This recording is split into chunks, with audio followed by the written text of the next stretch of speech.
Ang dalagang ito na may malaking tiyan ay pumasok sa isang cave, at nang masiguro niya ang taong kailangang i-assess, lumapit siya at nagdrama ng napakadramatikong eksena ng pagiging inabandona ng kasintahan. Ang babaeng ito ay si Jiang Lai, na sumusunod sa trend ng top-top sa pag-assess ng mga kasintahan, tinutulungan ang mga dalagang nahulog sa kamay ng mga lalaking naglalaro na makawala sa hirap. Sa kanyang moto na tamaan at tama, wala pang misyon ang nabigo sa kanyang kamay. Ngunit ang kaso ngayon ay nagkaroon ng aberya, kaya mali ang na-assess ni Jiang Lai, na nagdulot ng matinding kahihiyan, ngunit mabuti na lang at hindi siya sinampahan ng kaso. Ang dahilang nais niyang makaipon ng kaunting pera para makabalik sa probinsya at magtanim ng gulay at mag-alaga ng isda at mapaganda ang taniman ng halamang ginto, kaya siya nananatili sa lungsod sa pamamagitan ng kakaibang trabahong ito. Bigla siyang tinawagan ni Yukin na nag-ulat na may isang grupo ng mga tao ang dumating sa nayon ng Lingxi kung saan siya nakatira at gustong sirain ang taniman, kaya mabilis siyang umuwi. Nang makita ni Yukin ang pagdating ng kanyang pamangkin, ikinuwento niyang ipinaupa ng kanyang ama ang lupa sa zoo group sa loob ng 20 taon at ngayon ay nais nilang sirain ang taniman upang magtayo ng isang resort. Ang kanyang ama ay naglaho at hindi makontak, at dahil si Jiang Lai ay lumaki kasama si Yukin sa taniman, determinado siyang huwag hayaang masira ito. Kaya bumalik siya sa lungsod upang mag-isip ng paraan para mahanap ang kanyang ama at tapusin ang kontrata sa zoo group. Nang makita niya ang larawan ni Zhuyu, nakaramdam siya ng pamilyar, ngunit hindi pa niya napagtanto na ito ang lalaking napagkamalan niya sa huling misyon ng pag-assess. Kakabalik lang niya mula sa Africa, matapos iligtas ang sangay doon at iangat ito mula sa ibaba. Ang kanyang pagbabalik ay mailayunin, gusto niyang bawiin ang proyekto na hawak ng kanyang stepmother na si Sun Wei, na vice president din ng kumpanya. Ang kanyang ama, na matagal nang hindi nakita si Zhuyu kaya labis ang kanyang tuwa, ay nagdesisyong ipagkatiwala sa kanya ang Dream City Mall upang pamahalaan. Si Zhuyu ay walang paligoy-ligoy, gusto niyang pamahalaan ang proyekto ng resort sa nayon ng Lingxi dahil iyon ang bayan ng kanyang ina. Ngunit si Sun Wei ay hindi sumang-ayon dahil sa dahilan na hindi pa siya sanay sa trabaho, kaya hindi siya ang hari ng mundo ng negosyo. Nais ni Zhuyu na tumaya sa kanyang madrasta, kung mapapataas niya ang kita ng mall ng 30%, ibibigay niya sa kanya ang proyekto. Kung matalo siya, magre-resign siya mula sa group. Si Zhu Mingde ay tumawa ng may pagmamalaki na parabang, iyan ang aking anak. Sa kabilang banda, gusto niyang itaya ni Sun Wei ang kanyang posisyon bilang vice president upang maging mas masaya. Nang gabing iyon, nagdaos ng party ang Zoo Group. Hindi pinalampas ni Jiang Lai ang pagkakataong lapitan si Zhuyu kaya nakisali rin siya. Mayroon siyang mga kamera sa buong hotel, kaya alam niya ang bawat kilos at galaw nito. Ang binata ay nilalapitan ng isang babae. Tila hindi epektibo ang trabaho nito kaya siya pinaalis. Ngayon ay ginamit niya ang beauty trap para makabalik sa kumpanya, ngunit si Zhuyu ay isang tuwid na lalaki. Bawat salita niya ay parang suntok sa tenga ng babae, kaya ang babae ay nagalit at umalis. Inakala niyang susuko na ang babae, ngunit hindi, mas makapal pa ang mukha nito kaysa sa semento at naghintay kay Zhuyu na umakyat sa entablado bago nagsimulang magdrama ng paghingi ng tawad, pagmamakaawa, at paghila sa mga reporter para kunan ng video na naglalayong gumawa ng skandal. Hindi mapigilan ang pagkakataon, biglang nagkaroon si Jiang Lai ng pagkakataong makakuha ng atensyon niya. Dahan-dahang ipinakita ang video kanina sa mga reporter. Sa huli, ang babae ay nagpakita ng kahihiyan at umalis at ang entablado ay napunta kay Jiang Lai. Sinubukan niyang maglakas loob at ipakilala ang sarili sa mga reporter bilang kasintahan ni Zhuyu.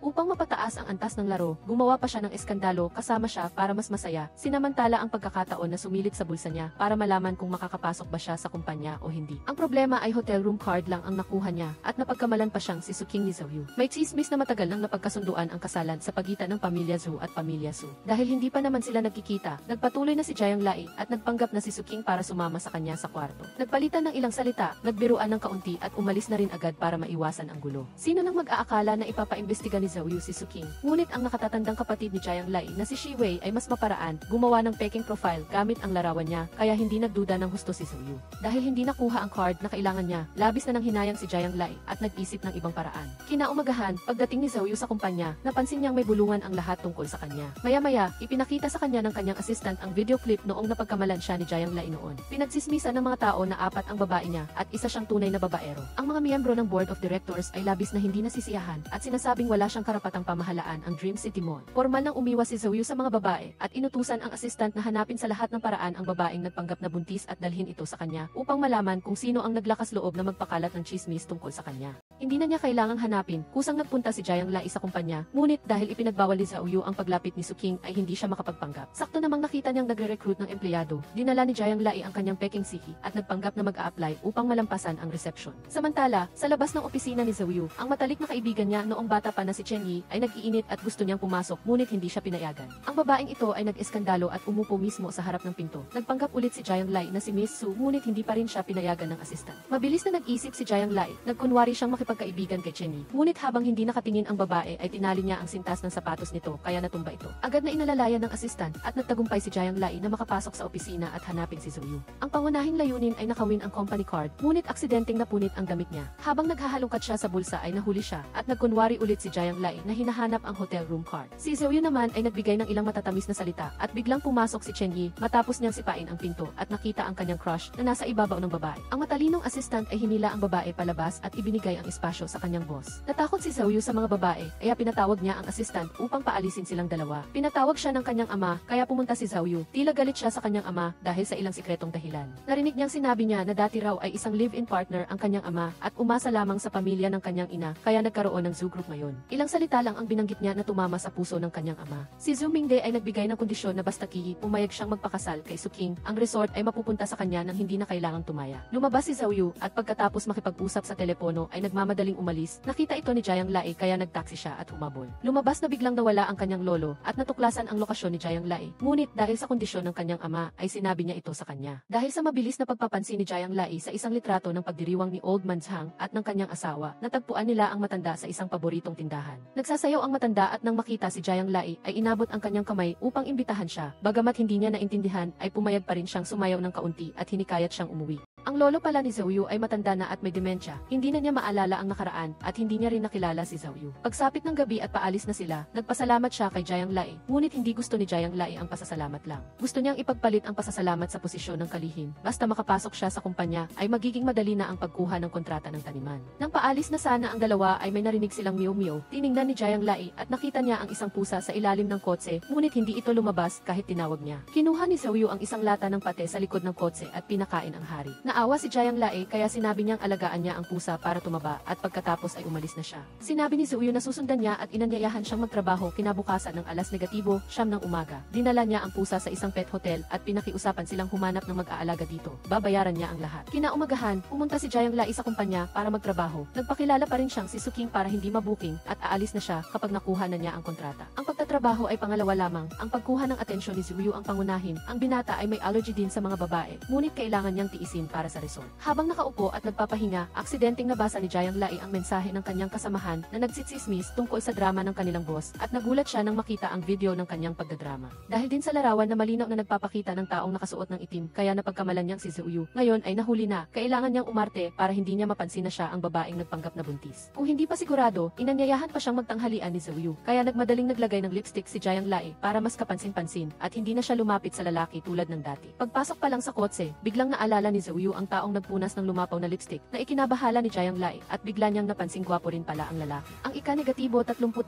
na paraan ng pagtakas pa rin ang pinakamahusay. Mabilis siyang tumakbo pabalik sa opisina at sinamantala ang pagkakataon na walang tao ay pumasok siya sa opisina ni Zhou Yu upang hanapin ang company card. Bigla siyang lumingon, buti na lang at nakatago si Jiang Lai sa oras. Nagdasal siya sa 4 na sulok ng mundo at 10 direksyon na huwag siyang mabuking. Naghintay siyang umalis si Zhou Yu bago siya lumabas. Biglang may nakita siyang mangkok ng lugaw sa mesa na binili ng kanyang boss, kaya masarap niya itong kinain ni Jiang Lai. Maya-maya, dumating si Chen Jun at ipinaalam kay Zhou Yu na natagpuan na niya ang babaeng kumain kasama niya noon at may numero pa ng telepono. Nataranta si Jiang Lai at kinuha ang kanyang iPhone. Nagkunwari siyang masakit ang tiyan at tumakbo palabas para sagutin ang tawag. Inanyayahan ni Zhou Yu si Jiang Lai na magkita kinabukasan at humanda siya kung hindi siya pupunta. Kaya napilitan siyang magpalit ng style para hindi siya makilala. Nagsuot pa siya ng face mask at nagpanggap na may allergy. Sinabi ni Zhou Yu na kung ayaw niyang makulong, gumawa siya ng video na nagpapaliwanag na nagkamali siya ng assess. Kung mawawala ang drama na ito ay hindi siya magsasampa ng kaso. Sa mga sumunod na araw sa trabaho, iniiwasan siya ni Jiang Lai, ngunit nahuli pa rin siya at mabuti na lang at nakalusot siya kaya hindi nagduda si Zhou Yu. Natatakot si Zhou Yu na magkamali ng intindi si Su King kaya gusto niyang magpaliwanag si Jiang Lai at ayon na, siya na lang mag-isa ang umarte sa dalawang papel at humingi pa ng tawad na hindi niya gagawin kailanman. Biglang nagbigay ng ideya ang kanyang kuya kay Jiang Lai na magpanggap na patay. Sa ganitong paraan ay hindi siya sasampahan ng kaso at hindi na niya kailangang gampanan ang dalawang papel. Labag man sa kalooban, kinailangan niyang sundin si Jiang Lai, nagpanggap na patay at bumili pa ng sarili niyang lapida. Na-upload na rin ang video ng pagpapaliwanag, hindi na pinagsismisan si boss na isang manloloko at nakampante na si Jiang Lai na ituloy ang papel ni Su King. Hindi pa man siya nakakapagsaya, inanyayahan na naman siya ni Zhou Yu na maghapunan kasama ang kanyang mga magulang. Nagkunwari si Jiang Lai na nadapa at nadumihan ang kanyang damit upang magkaroon ng dahilan na tumanggi, kaya dinala siya ni Zhou Yu upang bumili ng bago. Maraming damit ang sinubukan niya bago niya nagustuhan ang isa at tinulungan pa siya nitong isuot ang kwintas kaya namula siya sa hiya. Pagkatapos mag-ayos, pumunta ang dalawa sa date at nang dalahin ng waiter ang mangkok ng tubig para sa paghugas ng kamay ay ininom ni Jiang Lai ito dahil hindi niya alam kung para saan ito. Nagulat ang lahat na nakatingin at uminom din si Zhao Yu para matulungan siyang mabawasan ang kahihiyan. Bukod pa rito, sa hapunan ay madalas na nagtatanong si Zhu Mingde tungkol sa pamilya Su kaya halos hindi makapagsalita ang dalaga. Gusto pa niyang tawagan si Old Man Su at inakala niyang mabubuking na siya, ngunit salamat sa kanyang kuya, kaya nakapagpatuloy si Jiang Lai sa pag-arte. Nagtagumpay pa siyang makuha ang company card at habang masayang-masaya siya ay may nangyari na naman. Dumating si Kuya Li Tingjiang para magbigay ng dokumento. Natakot si Jiang Lai na mabuking kaya pumasok siya sa ilalim ng mesa. Hindi ko alam kung mataas ba ang kanyang swerte o tinutulungan siya ng langit, bigla na lang may usok na lumabas. Umingay ang fire alarm kaya nagsilabasan ang lahat. Hindi siya nakita ni Zhao Yu kaya bumalik siya at maya-maya ay pumasok din si Jiang Lai para hanapin siya. Kaya nagkaroon sila ng eksenang naghahawakan ng kamay at tumakbo ng mabilis.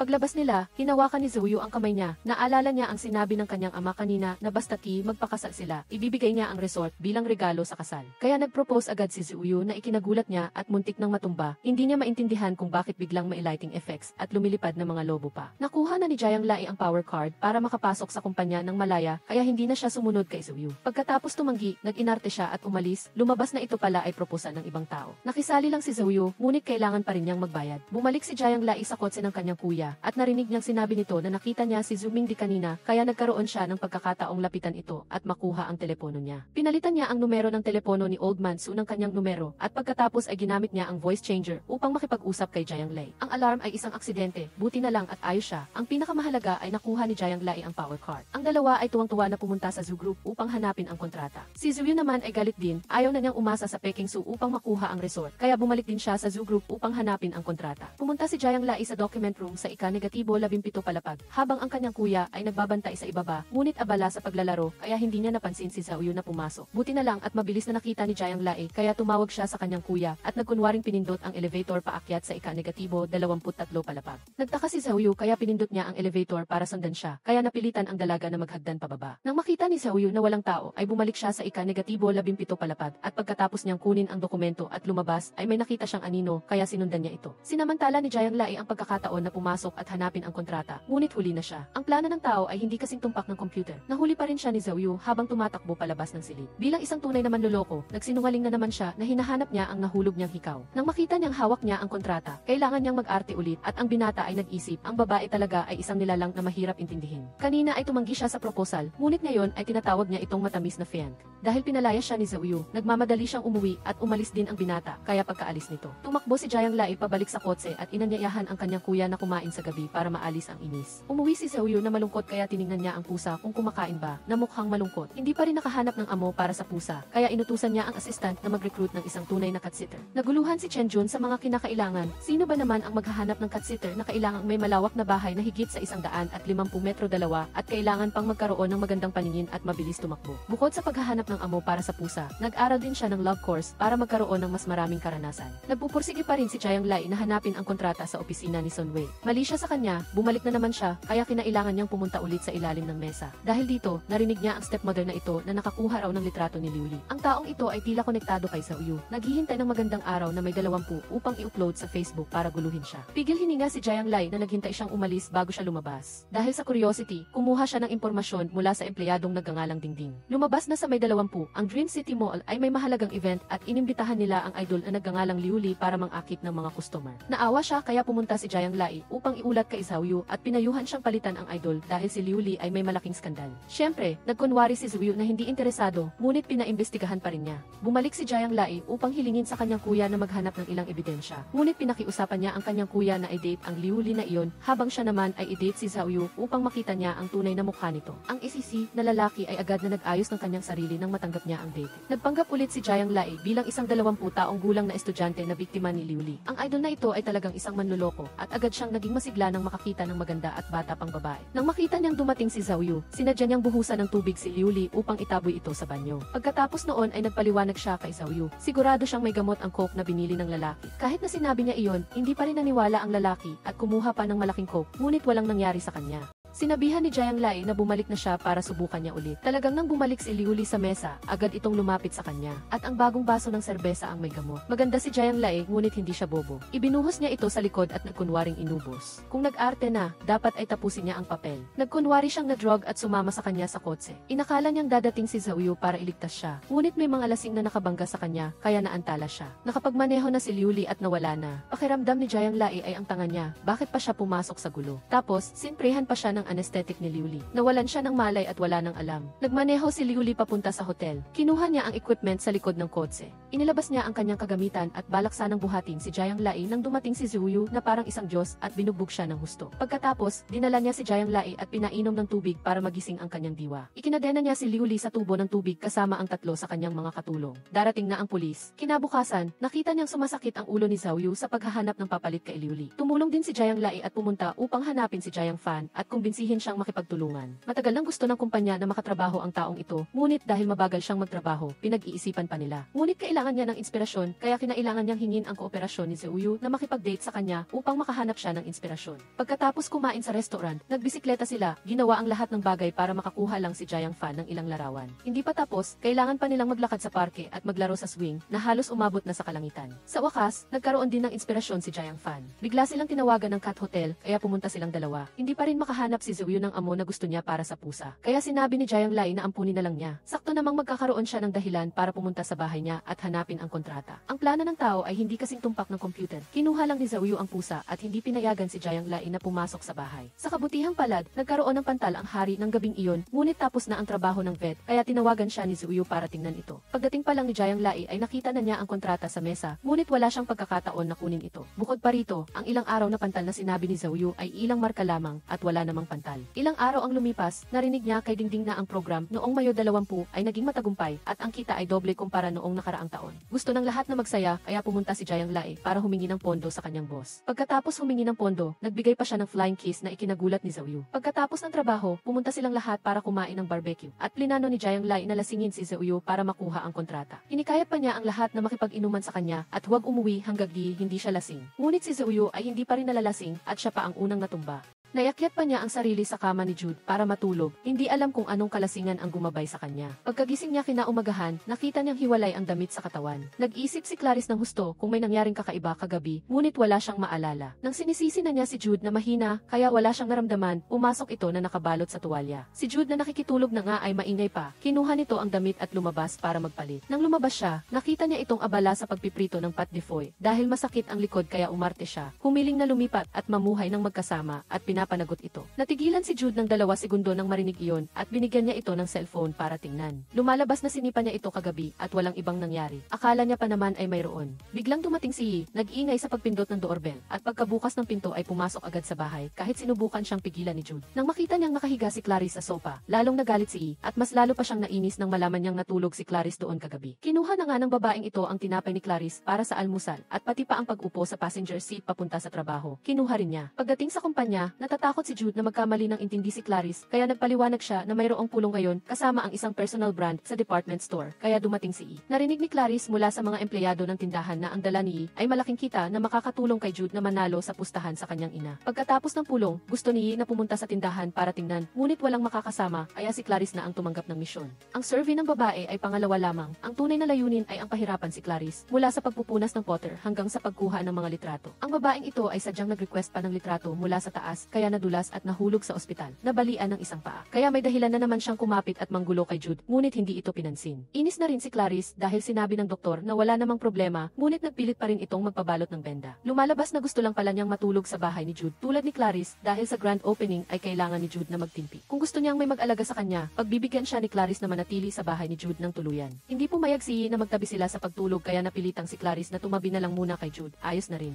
Nang marinig iyon, nagmadali si Yi na hilahin siya para manatili, ikinandado pa ang pinto, at niyakap siya habang natutulog upang hindi makatakas si Clarice. Hating gabi, umulan at nawalan ng kuryente. Napatalon si Yi at sinabihan si Clarice na gumising para magsindi ng kandila. Lumabas si Clarice para tingnan ang kuryente at nakita niya si Jude. Naalala niya kung sino ang nag-off ng circuit breaker, ngunit si Jude naman ay nag-iisip ng malalim tungkol sa kung ano-ano. Pagkatapos ng araw na hinalikan siya ni Clarice, habang lasing ito, patuloy na iniisip iyon ng binata. Umabot sa puntong kailangan pa niyang maligo ng hating gabi para magising. Kinaumagahan, umalis si Jude para magtrabaho at naiwan ang 2 babae sa bahay. Sinamantala ni Clarice ang pagkakataon na hanapin ang kontrata, ngunit wala ito, at nang balak niyang pumasok sa silid, hinarang siya ni Yi. Akala ng babae ay gusto lang magpasikat ni Clarice, kaya sumunod din siya para maglinis. Ang linis ay kaunti, ang sira ay marami. Palihim pa niyang dinala ang emperor pusa palabas para maglakad-lakad. Nang dumating si Jude, nakita niyang nagbubunutan ng buhok ang 2 malaking dilag at galit na umalis si Clarice. Nang tanungin niya, nalaman niyang nawala pala ni Yi ang pusa at malakas pa ang ulan sa labas. Agad na kinuha ni Jude ang payong at hinanap si Clarice. Tinitingnan Tinitingnan pa rin ito ang pusa sa paligid ng mga halaman.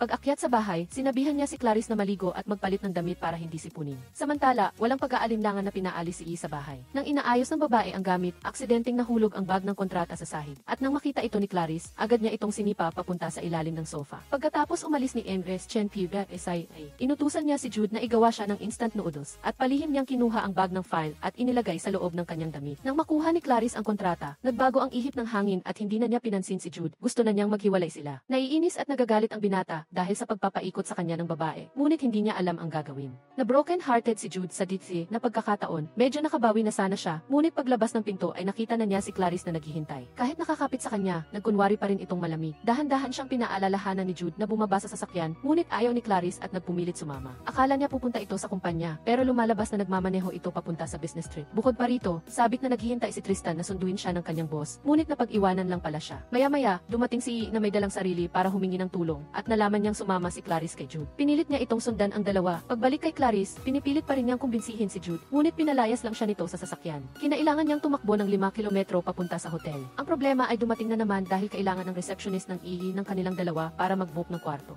Nakaramdam ng kaba si Clarice dahil sa pagka-expose ng kanyang pagkatao. Mabuti na lang at nakita ni Jude si Yang Pei, ang kasosyo na kailangan niyang makilala, sa lobby kaya lumapit ito para makipag-usap. Sinamantala ni Clarice ang pagkakataon para magpalit ng isang silid na lang para mas tahimik. Ngunit mukhang ayaw makipagtulungan ni Yang, at sinabi pa niya kay Jude na naglakas loob itong sumunod doon at guluhin ang oras ng kanyang pahinga. Nang marinig iyon, tinulungan agad ni Clarice siyang makalusot at sinabing nagbahonimoon sila. Sinubukan pa niyang batiin ang ginang ngunit pinigilan siya ni Yang. Bumalik ang mag-irog sa silid para mag-ayos ng gamit, ngunit hindi pinayagan ni Jude na manatili siya. Nang sumakay sila ng bisikleta, sinabihan pa niya si Clarice na maglibot sila sa lawa. Akala niya kung ano ang gusto ng gwapong lalaki. Lumalabas na nakita niyang pagod na ito at medyo naawa kaya nagpalit ng upuan. Ang dalawang ito na nagbibisikleta ay parang isang bagong kasal. Pagkatapos umikot, nagkataon namang nakita nila si Yang Pei na nagbibisikleta rin at huminto para magpahinga sa isang gazebo sa tabi ng lawa. Sa pakiusap ng asawa, pumayag si Yang na bigyan si Jude ng 3 minuto para mag-usap sa kondisyong kailangan niyang habulin ito sa pagbibisikleta. Sinimulan ng mga lalaki ang habulan habang nagkukwentuhan naman ang mga babae. Sa kanyang karanasan at kaalaman, sa wakas ay nagtagumpay si Jude sa pagpapaniwala kay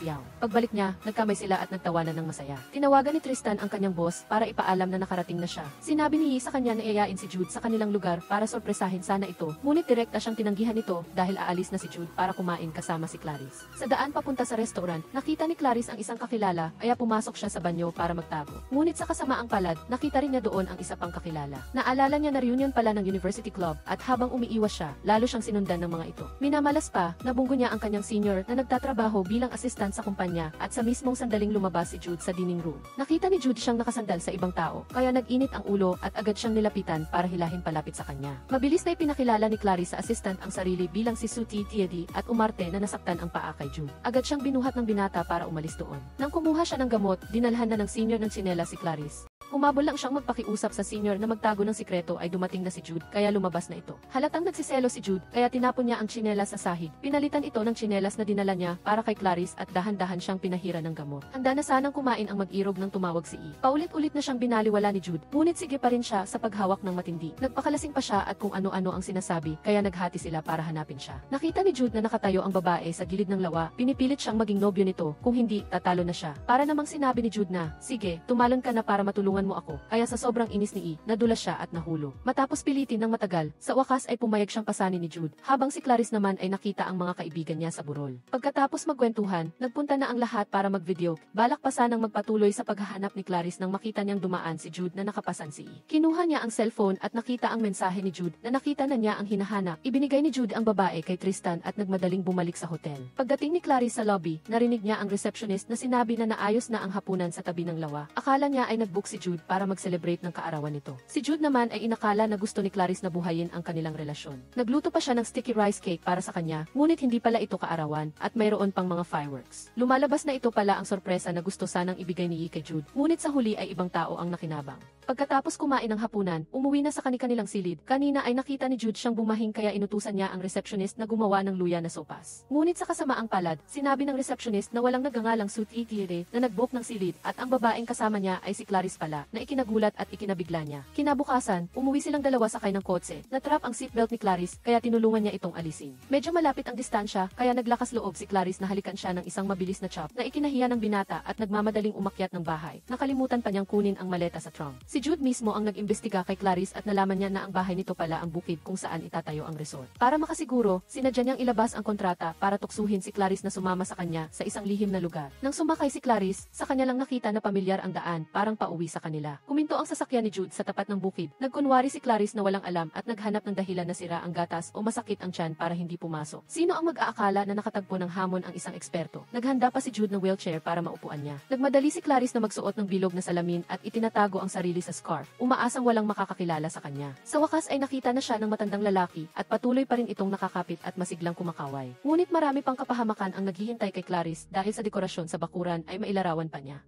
Mabuti na lang at nauna siyang nakabalik sa bahay. Sinabihan niya ang kanyang kuya, kaya lahat ng mga larawan ay binalutan ng itim. Bigla siyang kumuha ng feather duster at kumaripas. Hinabol si Jude na nagtatakbo. Sinamantala ni Clarice ang pagkakataon at sinabihan ang kuya niya na pumunta agad sa kotse para kunin ang kontrata. Pagkatapos habulin ng ilang ikot, nagmadali si Jude palabas ng gate at umakyat sa kotse. Sumunod si Clarice at nakita niyang walang sira ang sasakyan, kaya tinanong niya ang kuya niya. Nagulat siya sa sagot ng kuya na mahal daw kasi ang sasakyan at hindi siya nangahas na basagin ang salamin. Hindi pa raw sapat ang pagbenta ng bukid para makabili ng kapalit. Nagpumilit si Clarice na lumipat at manirahan kasama si Jude. Sinusubukan siyang suyuin sa lahat ng paraan, nagtimpla pa ng gatas, nagmassage. Alam din ni Jude kung paano mag-enjoy, pinahirapan niya muna ito bago pumayag na bumalik sa silid para matulog. 15 minuto na, kinuha ni Clarice ang kanyang mga gamit at nagtangkang sirain ang pinto. May inilagay siyang pampatulog sa gatas kanina, kaya sobrang confident siya. Ngunit naghinala na si Jude, kaya naglagay na siya ng kamera. Hindi niya ininom ang gatas at tahimik siyang umupo sa loob ng silid, pinanonood ang ginagawa ng babae. Nang makita niyang matagal siyang nabibitin at hindi niya mabuksan ang pinto, lumabas siya at mabilis siyang pumasok sa banyo para magtago. Nang makita niyang nakatayo siya sa labas, dali-dali siyang nagpatak ng tubig, kunwari na'y naliligo. Ngunit sa kasamaang palad, nadulas siya at tumama ang puwet. Hindi makatayo at kailangan niyang tawagin ang gwapong lalaki para tulungan siya. Binuhat siya palabas, na-dislocate ang kanyang baywang kaya tinulungan niya itong hilutin.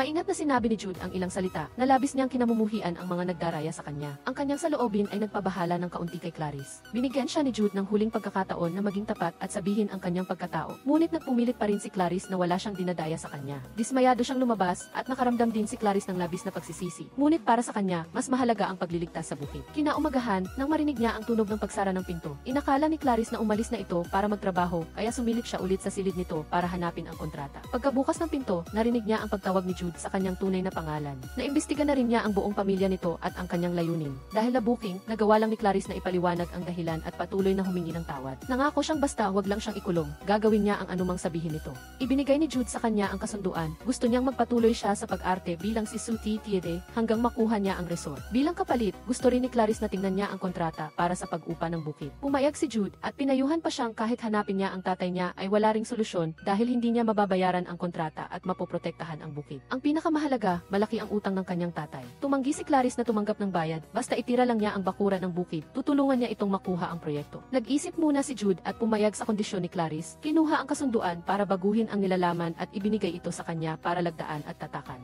Ang una niyang dapat gawin ay ang maglinis ng bahay dahil nakasulat iyon ng malinaw sa kasunduan. Sobrang naiinis si Clarice ngunit wala siyang magawa. Hindi lang iyon, pinilit pa siya ng lalaking ito na kunin lahat ng buto ng strawberry bago ito kumain. Hating gabi na at hindi siya makatulog, kaya tinawag na naman niya si Clarice at pinatugtog siya ng musika. Ngunit siya pa pala ang naunang nakatulog. Pagkatapos ng matinding paghihirap, sa wakas ay nakatulog na rin si Jude. Kinaumagahan, papunta na sila sa trabaho. Hinayaan pa ni Jude na si Clarice ang magbayad ng kape. Nagkataon namang nakita sila ng mga empleyado, kaya kumalat na naman ang chismis na matipid siya. Nakikipag-date na nga, pinagbabayad pa ang babae. Nang dinala ni Jude ang benta sa kanyang tatay, at nagtitiwala siyang makukuha niya ang proyekto, nasermonan pa siya. Dahil nakarating na ang chismis sa kaalaman ni Iizu Chumin Isi, sinermonan niya ang anak at inutusan siyang suyuin si Su Titit kung hindi ay mag-ina. Natuwa si Tessa Gift-Vai nang marinig ang chismis dahil kung walang suporta ni Su, matatagalan pa bago siya matalo ng kanyang stepson. Inutusan pa niya ang kanyang tauhan na bantayan ang mag-irog sa lahat ng oras at lugar. Ngunit gwapo lang si Jude, hindi siya tanga. Nang makita niyang may nakatingin sa labas ng pinto, hinila niya agad si Clarice para umupo sa kanyang hita. Nag-arte ng isang matamis na eksena ng pag-ibig. Sobra namang nakipagtulungan si Clarice. Nang makita ni Tristan na nakatingin ang sekretarya ni Tessa, lumabas siya para ayusin ang sitwasyon at tumakbo pa sa loob ng silid para makisali sa mag-irog. Ang dalawang ito ay sadyang naghawakan ng braso at baywang habang naglalakad sa buong mall ni Jude. Nagpakalat sila ng pagka-sweet sa daan at kung anuman ang gusto ni Clarice, kinukuha niya ang card at binibili lahat. Pag-uwi niya mula sa overtime, nakita pa rin niyang nakasunod ang sekretarya ni Tessa Gift-Vai. Agad siyang itinulak ni Jude sa backseat, naghintay ng kaunti at saka lang siya lumabas. Clarice. Ang babaeng ito ay sadyang matyaga, naglakas loob na lumapit sa kotse para sumilip. Mabuti na lang at mabilis na nahila siya ni Clarice. Kaya nagdikit ang labi sa labi at pagkatapos ng matinding paghihirap, nakauwi na rin sila. Dahil dito, sumakit ang labi ng mag-irog sa kahahalik. Kinaumagahan, papasok na sila sa trabaho, biglang natalo si Jude sa nakasisilaw ng ngiti ni Clarice. Kahit may meeting siya sa labas, nag-alok pa rin siyang ihatid ito sa kumpanya.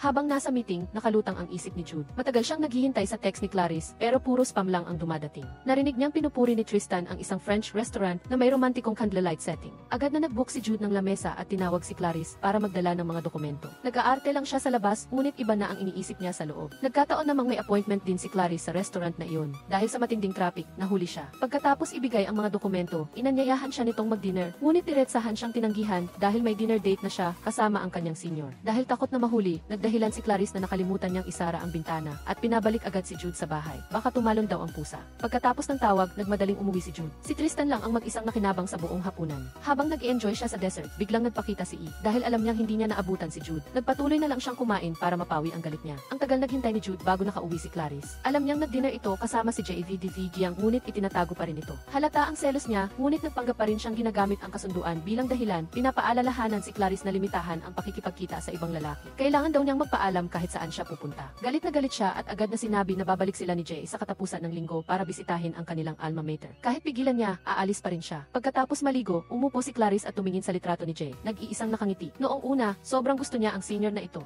Habang inaalala niya ang nakaraan, tumawag na naman ang mayaman at spoiled na lalaki, humihingi ng patatas at seedless dragon fruit. Galit na inalis ni Clarice ang lahat ng buto at pinaghalo ang dalawang prutas para gawing smoothie at dinala sa silid ni Jude para inumin. Pinaalalahanan pa siya nitong bumalik pagkalipas ng kalahating oras para magpatugtog ng musika at umikot-ikot para makatulog siya. Lumabas si Clarice, ngunit naghintay pa rin siya sa labas para makita ang reaksyon nito pagkatapos uminom ng inumin. Napatawa siya ng malakas nang marinig niyang nasasaka si Jude dahil sa ininom, dahil nilagyan niya pala iyon ng kaunting mustard at suka para mas masarap. Dumating na ang katapusan ng linggo at excited si Clarice na magbihis. Nag-ayos siya ng maganda papunta sa kanyang date kay JVDV Giang. Hindi naman pwedeng manatili lang si Jude, kaya palihim niya itong sinundan. Nakita niya ang dalawa na naghahati sa isang tusok ng candied fruit. Biglang umupa siya ng isang batang babae para bilhin ang tanghulo at iwi iyon para ngat-ngatin bilang paghihiganti. Nang makita niyang nagpa-paddle boat sila, kailangan ding sumunod si Zhou Yu. Sinundan ang bawat galaw. Pagdating ng gabi, kumain sila ng murang barbecue steak dahil tag-init. Abala si Chen Jun kaya si Zhou Yu na lang ang nagmamanman. Nakakaaliw din ang dalawang ito. Habang inaalala ang mga alaala, hinahawakan nila ang kamay ng isa't-isa at hinahaplos ang buhok na siyang nagpasabog at nagpaasim sa garapon ng selo sa kabilang panig. Pinaalis niya ang mga bata para guluhin sila. Nabasa ang damit ni Liting Jiang kaya pumasok siya sa banyo sandali. Walang tigil ang pagtunog ng kanyang telepono. Natakot si Jiang Lai na may emergency kaya siya ang sumagot. Sino ang mag-aakala na may babaeng kapatid doon na nagsabing nami-miss niya ito, na nagpatigil sa kanya ng 5 segundo. Nang bumalik siya, walang tigil ang pagtunog ng telepono pero patuloy niya itong pinapatay. Nasaktan ng husto si Jude sa pinagtataguan kaya inutusan niya ang assistant na magbigay ng kahit anong trabaho kay JVDV Giang para makaalis ito. Hindi maganda ang pakiramdam ni Clarice kaya umorder siya ng 2 bote ng barley smoothie. Naghihintay lang si Jude sa pagkakataon, lumabas siya at nakipag-inuman sa kanya. Uminom si Clarice ng sunod-sunod, lasing na bago pumayag na umuwi kasama siya. Sa kabilang banda, narinig ni Tessa Give na gusto ng kanyang asawa na ibigay ang resort sa kanyang anak kaya nag-alala siya. Mas nakakagulat pa na may relasyon pala ang babaeng ito kay JVDV Giang. Upang pigilan ang proyekto ng resort, nagplano silang dalawa na maghanap ng ebidensya para isumbong si Harvey Hong Fitiho, ang Vice General Manager ng department store. Sa ganitong paraan, masisira ang plano ni Jude. Tunay nga, na-freeze ang department store at hindi na makapagpatuloy sa negosyo. Malaking epekto sa kita, kaya nahirapan na naman si Jude. Agad siyang nagpunta kay Harvey Hong Fitiho para imbestigahan ang mga libro ng account. Nagpumilit ding sumama si Clarice, ngunit nakita na sila ng security team sa TV at sinusubaybayan. Patuloy silang naghahanap ng ebidensya at nang makakita ng interesante, may dumating kaya kinailangan nilang umatras agad. Dahil hinarang sila, napilitan silang bumalik at magtago sa isang maliit na bodega. Naghintay na tumahimik ang labas bago lumabas. Pero nahuli pa rin sila, kaya hinila ni Jude siya at tumakbo sa parking lot. Napakarami ng security team, hinarang ang lahat ng daan. Niyakap ni Jude si Clarice at nagtago sa likod ng haligi at ang mga nakaitim na lalaki ay nagpumilit pa ring hanapin silang dalawa. Sinabi ni Clarice na umalis na siya agad dala ang ebidensya at siya na ang bahalang magpaiba ng atensyon, ngunit tumanggi ito. Ibinigay ni Jude ang cellphone niya at sinabihan siyang maghintay doon hanggang dumating si Tristan at pagkatapos ay lumabas na ito ng walang takot dahil siya naman ang pakay nila. Mag-isang kinalaban ni Jude ang grupo ng nakaitim. Kahit may alam siyang martial arts, marami sila kaya napagsasabihan pa rin siya. Inalis agad ni Clarice ang kanyang sapatos at sumugod. Nagpakita ng ilang simpleng galaw, ibinalik ang cellphone na may ebidensya, ngunit binugbog pa rin ang dalawa. Ginawa ni Jude ang katawan niya bilang panangga kay Clarice, buti na lang at dumating si Tristan sa tamang oras, at tumawag na rin siya ng pulis na paparating na. Nang makita ni Jude na sugatan ang paa niya, binuhat niya ito at umuwi na sila. Ibinuhos niya ang lahat ng uri ng antiseptiko, tinagaan ang sakit hanggang di maaari. Gustong tingnan ni Aden Lai ang sugat sa likod ni Chu Isi, ngunit sinabi niya na ayos lang siya at kaya niyang gamutin ito sa sarili. Matapos ang paulit-ulit na paghimok, pumayag si Chu Isi na maghubad ng damit upang mapahiran niya ito ng gamot. Tungkol naman sa teleponong naglalaman ng ebidensya, kahit nawala na ito, nabackup pa rin ni Aden Lai ang mga ito. Ang dalawang ito ay masayang nagkatinginan, at habang papalapit na sa mapusok na eksena ay may kumatok sa pinto. Lumabas na si Di Vigyang iyon, alam niyang inatake si Aden Lai kaya dumalaw. Agad namang nagalit si Chu Isi at mariing isinara ang pinto. Hindi pinayagang lumapit si Di Vigyang kay Aden Lai. Kinabukasan sa kumpanya, narinig ni Aden Lai kay Tirakton na kahit naipasa na sa mga investigador ang ebidensyang dinala ni Chu Isi, wala pa ring resulta. Nanatiling sarado ang Dream City Department Store at papalapit na ang deadline ng pusta. Kulang pa ng 8% ang kasalukuyang benta. Naisip ni Aden Lai ang ideya na mag-vlog si Chu Isi kasama si Tira SIA upang maakit ang mga customer sa pamamagitan ng impluensya ni Tira SIA. Natural, tumanggi si Chu Isi. Ngunit si Aden Lai ay mapilit, sumunod at nagmakaawa ng paulit-ulit hanggang sa maubos na ang boses. Doon lang nag-isip si Chu Isi, napansin ni Tirefton na nag-iba na ang kanyang amo. Dati ay agad siyang pumapayag kung may benepisyo sa kumpanya, ngunit ngayon ay medyo matagal siyang nag-alinlangan.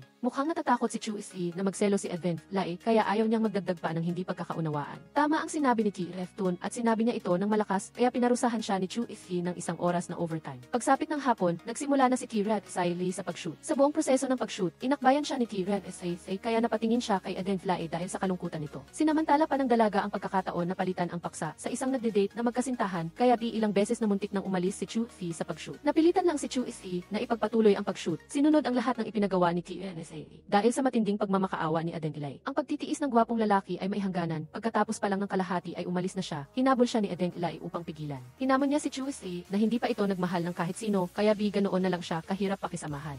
Binigyan din niya siya ng isang dating crash course upang magkaroon siya ng karanasan. Dahil magsushooting sila bukas sa skating rink, pumunta silang dalawa doon upang magsanay at mag-ensayo. Pagsapit ng umaga, nagpatuloy ang pag-shoot at sina Chu Isi at TNSA ay parang tagapagsanay at mag-aaral, hindi magkasintahan. Upang hindi magmukhang peke, bumili si Aden Lai ng bubbly gun upang lumikha ng kaunting romantikong epekto. Nang makita siyang muntik ng matumba, mabilis siyang sinunggaban ni Chu Isi at nagalit si TNSA at tumigil sa pag-shoot. Hindi ito pinansin ni Chu Isi at mahigpit siyang niyakap at malakas na sinabing gusto na niya si Aden Lai at inilapat pa ang kanyang kamay sa pisngi nito na parang hahalikan sana, ngunit pinigilan siya ni Aden Lai. Sinabi niya na may gusto siyang iba at umalis, naiwan si Chu Isi na nakatayo ng mag-isa. Sa buong gabing iyon, iniisip niya kung si Di Vigyang ba ang crush ni Aden Lai sa Amerika. Nagtaka rin si Aden Lai kung seryoso ba si Chu Isi o hindi pa sapat. Dumating na naman ang isang araw, maagang gumising ang gwapong lalaki, naghanda ng almusal para kay Aden Lai at umalis na para magtrabaho. Sa pangkalahatan, nang na-upload ito, pumasok na ito sa top 3 trending. Medyo nahihiya rin si Aden Lai dahil sa pagtanggi niya sa pag-ibig, ngunit sa pag-iisip sa resort, pansamantala nilang isinantabi ang hiya at nag-focus sa trabaho. Nang gabing iyon ay nag-overtime sila ng matagal kaya nagmadali ang 2 ibon na kumain ng pansit at bumalik na upang magtrabaho. Sa pagkakita sa buong grupo na nagtatrabaho magdamag ng walang pahinga at dahil na rin sa maayos na pakikisama ng lahat, nag-ayos si Aden Lai at Chu Isi ng isang healing trip para sa buong departamento. Sa takdang oras, gusto ring sumama ni Di Vigyang. Kung may mabuting kalooban si Di Vigyang, may magandang loob din si Chu Isi na hayaan siyang magbuhat ng mga maleta. Pag-akyat sa sasakyan, nakita niyang nakaupo na si TNSA.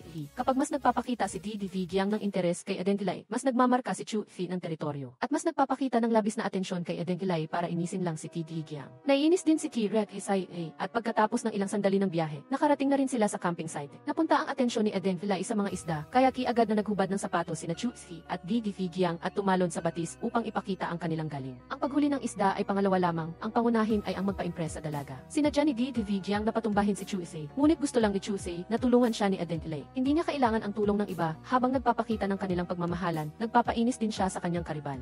Hindi pa rin sumuko si Di Vigyang at nag-imbita kay Aden Lai ng alas negatibo, 8 ng gabi sa likod ng bundok dahil may mahalaga siyang kailangang sabihin. Maaraw pa ngunit biglang umulan kaya kinailangang kanselahin ng lahat ang camping at sumilong sa isang inuman. Dahil nakababagot ang simpleng pagkain at pag-inom, naglaro sila ng King A game upang buhayin ang kapaligiran. Sa unang round, nanalo si Chu Isi kaya inalok niya si Di Vigyang ng isang bote ng fermented barley at hindi maintindihan kung bakit parati siyang nakakakuha ng King A card. Ang resulta ay kinailangang uminom ni Di Vigyang ng walang palya. Napansin ni Tirefton na nagiging mainit mainit ang sitwasyon, kaya sumenyas siya kay Adenglay upang umawat. Naunawaan din ng grupo ng mga babae ang ibig sabihin, kaya itinigil ang laro at nagkanya-kanya na lang sila. Si TSV na nasa bahay ay hindi makita ang kanyang nobyo at alam niyang nagcamping ito, kaya siya mismo ang nagmaneho patungo roon. Sakto namang nakita siya ni DDV Giyang, kaya hinila niya ito sa damuhan. Pinayuhan siyang umuwi na muna, baka raw sila mabuking doon. Pagdating ng oras ng usapan, lumabas si Adenglay para hanapin ang kanyang nakakatandang kasama at hindi sinasadyang nakita niyang naghahalikan sila ng masidhi sa mga halaman. Nagulat siya at natulala, ngunit pumunta pa rin siya sa lugar ng usapan para hintayin ito. Pagkatapos ihatid ni DDV Giyang ang kanyang kerida, tumakbo agad siya kay Adenglay at binigyan ito ng bote para tingnan ang mga bituin. Gusto niyang makipagbalikan kay Adenglay at nang kalahati na ng kanyang pagtatapat, biglang sumingit si Chufi at sinundo na si Adenglay pauwi. Sinabi niya kay DDV Giyang na ang kanilang nakaraan ay nakaraan na at ang nakaraan ay hindi na dapat pang balikan. Pagkasabi nito, tumalikod siya at umalis at sumunod naman si Chufi. Sa kabilang banda, pumunta si TSV upang hanapin si Chufi at nang marinig niyang umalis ito kasama si Adenglay. Pinilit niya si TSV na hanapin sila. Dahil sa Google Map, dinala siya ng binata sa bundok, ngunit wala silang nakitang tao. Sa pagkakita sa mahina nitong kalagayan, hinubad ni TSV ang kanyang jacket para kay TSV at kinarga ito pauwi. Sa kalagitnaan ng daan, nakita nila na ang ganda ng mga bituin, kaya huminto muna sila upang tingnan ito at nagpatuloy sa paglakad. Balik tayo kay Adenglay. Pumunta siya sa damuhan at umiyak mag-isa noong nag-aaral pa siya. Sa tuwing may problema siya, laging nandyan si DDV Giyang upang aliwin siya. Pagkatapos ng ilang buwan ay umalis ito ng bansa. Umalis na lang nang walang paalam at ngayon ay bumalik at gustong makipagbalikan. Hindi pa sapat na mayroon na siyang kasintahan, hindi pa niya maamin, mali talaga ang pagtitiwala niya sa tao. Habang siya ay nagmumuni-muni, dumating si Chufi upang aliwin siya. Pinatawan niya ito at nang makita niyang malungkot pa rin si Adenglay, umupo na rin siya sa tabi nito. Kinabukasan, dahil sa isang emergency, umuwi muna ang lahat sa kumpanya. Tanging si TSV lang ang naiwan upang hintayin si TSV. Paglabas pa lang niya ng lobby, naroon na ang mga reporter. Agad siyang hinarangan ni TSV at hinila upang magtago at lumabas sa likod patungo sa assistant. Nang makita ang kotseng umaalis, pinaalalahanan ni TSV ang sarili na si TSV ay isang sikat na artista at ang kanyang patuloy na presensya sa tabi nito ay maaaring magdulot ng chismis at makasira sa kanyang reputasyon. Sa mga nakaraang araw, hindi alam ni Adenglay kung paano haharapin si Chufi, kaya nag-absent siya sa trabaho kahit na pinayuhan siya ng kanyang kuya na mag-relax. Pinayuhan siya ng kanyang kuya na maging matino, isa lang siyang peking kasintahan, ngunit siya ay isang tunay na young master ng pamilya Chu. Kapag natapos na ang kontrata, wala silang magiging magandang resulta, tila walang katwiran ngunit nakakumbinsi pa rin. Kinagabihan, umuwi si Adenglay ng huli, naghihintay pa rin si Chufi, tinanong kung saan siya galing dahil madalas siyang nawawala kaya nag-aalala siya at hindi makakain ng maayos. Gustong gumawa ng kung ano ang binata, ngunit nang tingnan niya si Adenglay, napigilan siya, nagkunwari siyang pinaalalahanan lang ito at bumalik na sa silid tulugan. Naghiyawan ang lahat, ngunit bago pa man sila magsaya, bumaba ulit ito sa 20.9 dahil may nagkansela ng order sa food shop at alam na agad na gawa ito ni TSV. Nakatanggap si Adenglay ng balita na may sumisira sa farm, kaya dali-dali siyang umuwi. Dito lang nalaman ni Adenglay ang tungkol sa pagtalo sa pusta. Tinupad ni Chuisi ang kanyang salita at nagpasa ng resignation, ngunit bago umalis sa kumpanya, humiling siya sa kanyang ama ng isang bagay bilang anak. Lumabas na ito ay ang pagpapaliban sa paggiba ng farm ni Adenglay. Pagkaalis pa lang ng construction team, nakatanggap si Adenglay ng balita na hindi mahanap si Chuisi. Matapos ang masusing paghahanap, nakita rin niya itong nakaupo ng mag-isa sa hagdanan. Agad siyang niyakap ni Adenglay at habang papalapit na sila sa mainit na eksena, biglang sumulpot si TSV. Samantala, nagkunwari si TSV na inaaliw ang kanyang mayamang asawa. Alam ni Chu Min-soo ang ginawa nito sa resulta ng benta, kaya pinalabas niya ito para luminaw ang hangin. Wala si Chuisi, kaya naging utusan si TSV ng buong departamento, mula sa pagkuha ng gamit hanggang sa pagbili ng pagkain. Maya-maya pa, tumawag si Adenglay upang tanungin kung nakita ba niya si Chuisi dahil may napansin siyang kakaiba paggising niya kaninang umaga. Habang silang dalawa ay labis na nag-aalala, ang binata naman ay umuko pa ng isang sinehan at nag-isip tungkol sa kanyang hinaharap at gabi na nang umuwi. Tinanong siya ni Adenglay, ngunit hindi rin ito nagsalita ng marami at dumiretso na sa kwarto. Natakot siyang baka magkasakit si Chusi kung magpapatuloy pa ito, kaya pinaghintay siya ng umaga. Nagpatugtog siya ng musika upang gisingin siya at pagkatapos ay hinila niya ito palabas upang maglakad. Alam din ni Chusi kung paano gumanti, sinabi niya kay Adenglay na kung gusto talaga niya siyang tulungan na sumaya ulit, tanggapin lang niya ang kanyang pag-ibig. Sobrang nahiya si Adenglay, kaya ang pinakamahusay na diskarte ay ang tumakas. Pagkatapos mag-jogging, ipinakita niya ang kanyang galing sa paggawa ng cake, at habang masigla siyang gumagawa, nakita niya si Chusi na naglalabas ng hagdanan sa gitna ng bahay. Akala niya ay may balak itong gawin na nakababaliw, kaya mabilis siyang lumapit at hinila ito pababa.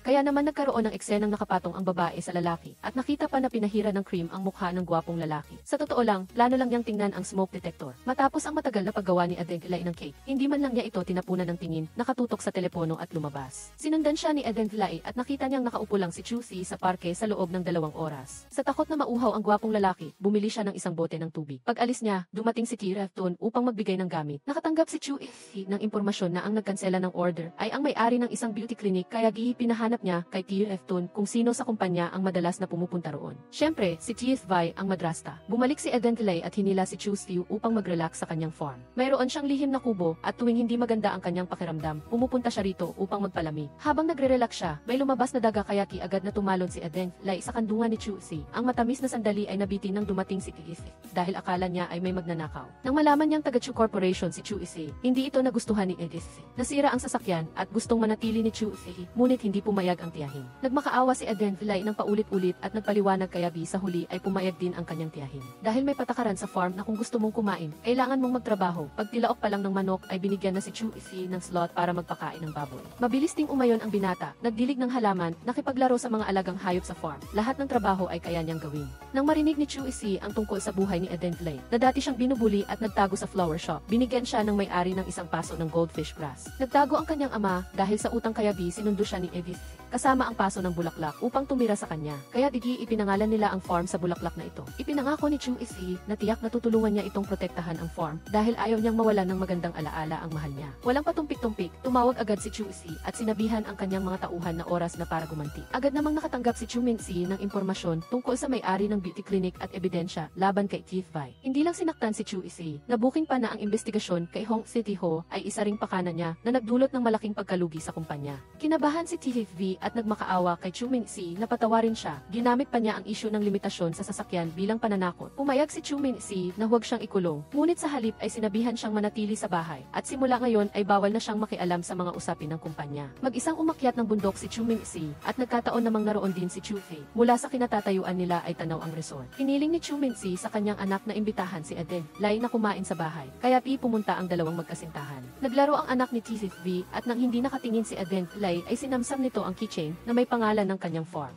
Sa kainan, naglagay pa ang bata ng ipis sa mangkok ng sabaw. Ngunit sa halip na sumigaw, mahinahon niya itong kinuha at inihagis patungo sa paanan ni Keith Vai. Hinahayaan ang peking madrasta na asikasuhin ang pasli. Nagtanong si Chu Si kung kailan magpapakasal ang dalawang magkasintahan. Habang hindi nila alam kung paano sasagutin, tumunog ang telepono ni Chu Si. Nagulat ang doktor na may nangyari sa kanyang lolo at kailangan siyang pumunta agad. Pagkarinig nito, nagmadali ang mag-ama sa ospital. Natumba si MGT Rengo habang naglalakad, ngunit mabuti na lang at ayos lang. Sabik na sabik ang lolo na magkaroon ng apo sa tuhod, kaya para mapanatag ang loob niya, hinawakan ni Eden Lay ang kamay ni Chu Si at sinabi sa lolo na pinag-uusapan na nila ang kasal, na ikinangiti nito ng sobra. Si Chu Si na nakatayo sa labas ay masaya ring nakarinig. Sa panloob na pagpupulong sa waiting area, nagplano si Eden Lay na mag-organisa ng isang maliit na kasal upang matupad ang kahilingan ng lolo. Ngunit biglang sumulpot si Chu Su at nagmungkahi na gawin itong ingrande. Mas mainam daw kung magiging masaya at ingrande ang kasalan ng dalawang pamilya. Mabuti na lang at nagsinungaling si Eden Lay na siya na mismo ang magsasabi sa kanyang mga magulang, kundi ay natawagan na sila ni Chu Si. Maya-maya, tumawag ang ama ni Eden Lay at sinabihan siyang umuwi na sa farm. Gusto rin niyang malaman kung ano ang gustong sabihin ng kanyang ama, kaya bumalik siya. Pinagalitan ni Edith ang kanyang kuya mula sa usapin ng farm hanggang sa paglisan niya ng tahanan para sa isang babae. Hindi lang salita ang ginamit niya, kumuha pa siya ng walis at ipinanakot ito. Dumating na naman ang isang araw. Nitong mga nakaraang araw ay hindi pinapansin ni TF Tun si kaya pinuntahan niya ito sa kumpanya. Sa isang mahiwagang paraan, nakuha ng assistant ang atensyon niya, kaya pumunta siya ngayon upang turuan ito kung paano manligaw. Hindi mapigilan ang tadhana dahil nagkakamabutihan na, ipagpatuloy na nila. Balik tayo kay Eden Lay. Pinag-uusapan niya ang tungkol sa wedding dress nang marinig ito ng kanyang ama. Tinawag siya nito palabas upang buksan ang trunk ng sasakyan. Puno ito ng mga regalo sa kaarawan na gusto niyang ibawi sa mahigit 10 taon na pagpapabayan niya rito. Lahat ng ito ay mga bagay na gusto ni Eden Lay at mayroon ding isang malinis at puting damit. Sinabi ng kanyang ama na sa pagkakataong ito, hindi na siya aalis pa. Hindi pa rin nakakabawi si Eden Lay ng galit sa kanyang ama, kaya tumanggi siyang tanggapin ang mga regalo at umalis na.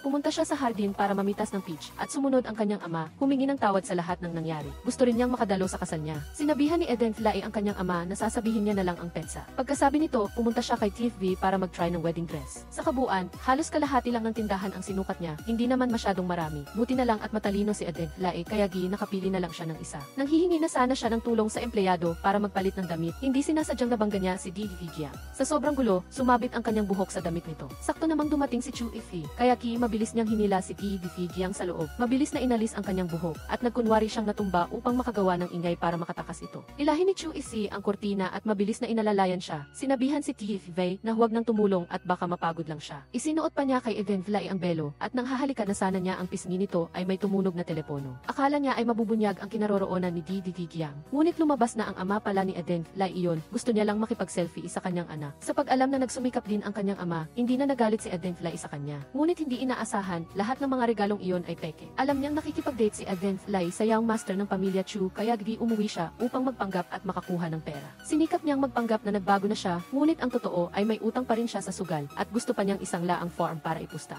Sa isang lugar, may emergency si Chu Min-si kaya tinawag niya ang kanyang anak. Nitong mga nakaraang araw, hindi na nakikipagtulungan ang restaurant ng pamilya BN sa department store, kaya gusto niyang asikasuhin ito ni Chu Fi. Matagal-tagal na ring hindi nagkukwentuhan ang mag-ama. Gusto ni Chu Min-si na bumalik ito upang tulungan siyang pamahalaan ang kumpanya at ang resort. Nagulat si Tief Bai na nakikinig sa labas at hindi sinasadyang nahulog niya ang mansanas na hawak niya. Paglabas ni Chu Isi, nakita niya ang kanyang half-brother na naglalaro, ngunit napansin niya ang mansanas sa sahig. Alam niya agad kung sino ang salarin. Pumunta si Tief Bai sa kanyang kerida at sinabihan si DDV Jiang na guluhin ang usapin tungkol sa restaurant ng pamilya Biren at gawin ito ng masama. Kaya, pumunta si DDV Jiang sa kumpanya at palihim na pinalitan ang mga dokumento ni TF Tun. Noong ibinigay niya ito kay Chu Isi, hindi na niya ito sinuri pa at umalis na agad. Namiss niya si Agent Lai kaya pumunta siya sa farm upang sunduin ito at kumain ng seafood. Sinamantala na rin niya ang pagkakataon na humingi ng tulong dito upang hanapin ang taong nagngangalang Biren Min, ang may-ari ng restaurant ng pamilya Biren. Mali ang mga dokumentong ibinigay ni TF Tun kaya hindi niya ito magamit. Ayon sa tip mula sa mga kapitbahay, madalas magpanggap si Biren Min bilang isang customer at palihim na pumupunta sa mga sangay upang suriin ang trabaho. Sa isang sulyap, nahanap agad ni Agent Lai ang taong hinahanap nila. Pagkatapos kumain, inabulan ng dalawa si Biren Min. Sa una, tumanggi siya at sinabing nagkamali sila. Ngunit dahil sa galing sa pag-aanalisa ni Agent Lai, wala siyang nagawa kundi bigyan sila ng pagkakataong makipag-usap. Si Biren Min ay buong pusong nagsabi, hindi siya ang nagdedesisyon tungkol sa pakikipagtulungan. Paunti na ang mga customer ng mga sangay at bumababa rin ang kalidad. Ang sariwang pagkaing dagat ay biglang namatay pagkatapos lang ng isang gabi at hindi niya alam kung bakit. Hindi rin matukoy ng kanyang ama ang totoo kaya hindi na niya kayang umupa pa ng lugar. Ngunit kung malalaman ni Chu Isi ang dahilan, pag-iisipan niya ulit ang pag-renew ng kontrata. Kaya ng gabing iyon, nanatili ang dalawang magkasintahan sa restaurant, naghihintay kung sino ang magtatangkang gumawa ng kalokohan. At talagang pagsapit ng alas 10 ng gabi, may isang binata na nakatayo sa harap ng pinto, tila nagkamali ng bahay. Maya-maya pa, may dumating at palihim na pinatay ang oxygen system. Mabilis na lumabas si Chu Isi, sinunggaban ito at ipinagbigay alam kay Biren Min.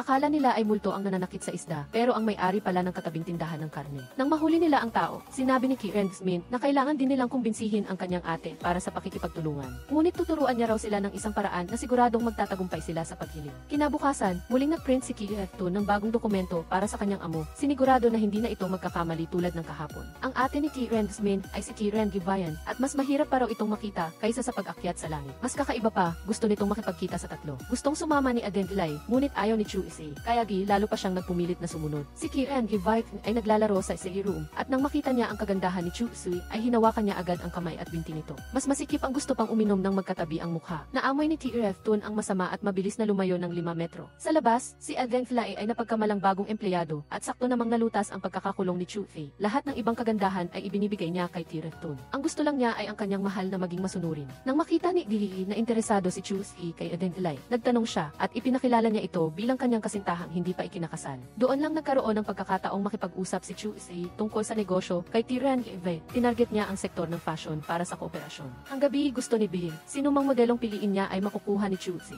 Tumpak sa oras na lumapit si Chen Yi para hanapin ang kanyang kasintahan, ang kanyang matapang na ugali ay nagpahintulot kay Ate Yan na piliin siya kaagad. Kapag pumayag lang si Chen Yi na maging tatak ni Ate Yan, ang kontrata ay ipapadala kay Zhu Group. Kinaumagahan, bumalik si Zhou Yu sa kumpanya na parang sikat na tao, dumiretso sa opisina ng Vice Presidente. Pagsapit ng tanghali, binisita ng dalawang magkasintahan ang lolo, ngunit wala siya sa ward, kaya naghiwalay sila upang hanapin siya. Nakita ni Jiang Lai ang lolo na nakikipaglaro sa isang bata sa lobby ng pediatric department. Ang dementya ng lolo ay lumalala kaya minsan naalala niya, minsan nakakalimutan. Paulit-ulit niyang binabanggit ang pangalan ni Ranran. Nang tanungin si Zhou Yu, nalaman niyang siya ang anak ni Zhou Yu. Lumuwas siya kasama niya, namatay sa isang aksidente isang araw bago umuwi. Pagkatapos ng pagkabiglang ito, nagkasakit din ang lolo, bumalik si Zhou Yu sa kumpanya, may isang direktor na DC na gustong makipagtulungan kaya lumapit. Mayroon din siyang kontrata sa pagpapautang ng sakahan ng pamilya ni Jiang Lai bilang kondisyon. Pinapaimbestigahan ni Zhou Yu kay Chen Jun kung bakit napunta ang kontrata sa pagpapautang sa ehi na iyon. Inimbitahan din niya ang ama ni Jiang Lai upang mag-usap. Natakot ang lolo sa ugali ni Zhou Yu at inamin ang lahat. Sinabi ni Lolo Jiang na nagkaroon siya ng malaking pagkatalo sa pamumuhunan kaya ipinagbili niya ang sakahan sa direktor na di. Wala nang magawa si Zhou Yu, ngunit dahil kay Jiang Lai, balak niyang bayaran ang utang para sa kanya. Nang itanong pa lang ang halaga na kailangang bayaran, dumating si Jiang Lai. Tinago ni Zhou Yu sa kanya ang utang ng kanyang ama. Nagsinungaling na nagkita sila upang pag-usapan ang tungkol sa kasal. Pinabayaan ni Lolo Jiang ang espasyo para sa dalawang magkasintahan. Sinabi ni Zhou Yu kay Jiang Lai na siya lang ang pakakasalan niya at aayusin niya ng maayos ang tungkol kay Suking. Sa lugar na nagliliwaliw ang mga tao, dumaan si Sun Wei. Natatakot si Jiang Lai na mabunyag kaya inanyayahan niya niya itong maglakad-lakad habang umakyat si Zhao Yu sa itaas upang hanapin si Lolo Jiang. Natuklasan niyang nagsinungaling ito na ginamit ang perang kinuha sa pagpapautang ng sakahan para sa pamumuhunan, naghintay siya na bumalik ito. Pumayag si Zhao Yu na tulungan siyang bayaran ang utang ngunit sa anyo ng pautang. Pagkatapos bayaran ang utang, kailangan niyang ilipat ang pagmamay-ari ng sakahan kay Jiang Lai. Kapag nakapag-isip na siyang mabuti, puntahan siya. Pagkasabi niyon, umalis na si Zhao Yu, inanyayahan niya si Jiang Lai na mag-date para pasiglahin ang kanilang pag-ibig. Sinira nilang dalawa ang entertainment center, lahat ng laro ay nilalaro nila. Pagdating sa sakahan sa gabi, nakita ni Jiang Lai si Tita Tao na hinahabol at hinahampas si Lolo dahil ipinagbili niya ang sertipiko ng produkto upang bayaran ang utang. Umuwi si Jiang Lai sa kanyang silid na nabigo. Hindi pinansin si Lolo na humihingi ng tawad sa labas ng pinto. Kinaumagahan, si Lolo Jiang ay pilay-pilay na bumalik. Nang tanungin ay sinabing humingi siya sa mga tao na ibalik ang mga dokumento ng ari-arian kaya siya ay binugbog. Wala nang magawa si Jiang Lai, nakokonsensya siyang iwanan kaya binigyan siya ng gamot. Narinig ni Liting Jiang kay Xiaoxia na nakita niyang nag-text si Jiang Lai para mangutang ng pera kaya pinuntahan niya ito upang tanungin. Ayaw niya sa tulong niya sa pagbabayad ng utang ng kanyang ama. Bumalik siya upang makipag-usap kay kuya sa paghahanap ng paraan para kumita ng pera sa dati niyang trabaho. Mayroon siyang isang kaso, ngunit medyo mahirap dahil ang taong ito ay nakatira sa iisang lugar kasama si Zhao Yu. Ang pangalan niya ay Gong Fan. Sinubukan ni Jiang Lai ang pagkakataong ito, ngunit dahil sa kanyang karanasan, hindi niya makakausap ang lalaki. Kahit na muntikan na siyang mahuli ni Zhao Yu, nagpatuloy pa rin siya sa pagsubok na makipag-usap sa lalaking iyon para kumita ng pera. Dinala niya si Emperor sa labas upang maglaro at nagkaroon niya ng epekto sa pag-akit sa target. Sa ganoong paraan, pagsapit ng 5:30, dinadala na ni Jiang Lai ang pusa palabas. Kahit na kumakain, nagbabasa ng dyaryo o naghugas ng pinggan kasama si Zhao Yu, pagsapit ng oras, hindi na siya makikita sa bahay. Lalong nagduda si Zhao Yu kaya nagpasya siyang umuwi para malaman. Nakakainis lang at nakaalis na si Jiang Lai. Kasama niya si Gong Fan na bumibili ng inumin nang dumating si Zhao Yu. Ang kuya niyang si Shi Wei ay nagmadaling tumakas dala ang mga kagamitan. Pinakawala ni Jiang Lai ang aso upang iligaw si Gong Fan bago magpaliwanag para matapos ang usapan. Alam ni Zhao Yu na bumalik siya sa dati niyang trabaho upang kumita ng pera para bayaran ang utang ng kanyang ama. Sa halip na tulungan, sinira niya ang plano kaya ang dilag ay nagtampo at umuwi muna. Gustong tumulong ni Zhao Yu, ngunit nilinaw ni Jiang Lai ang hangganan ng kanilang relasyon ay isang kontrata lamang ng kasinungalingan. Bawat salita niya ay tumatama sa kamay niya. Noong gabing iyon, umuwi si Jiang Lai sa sakahan habang si Zhao Yu ay nag-inom buong gabi.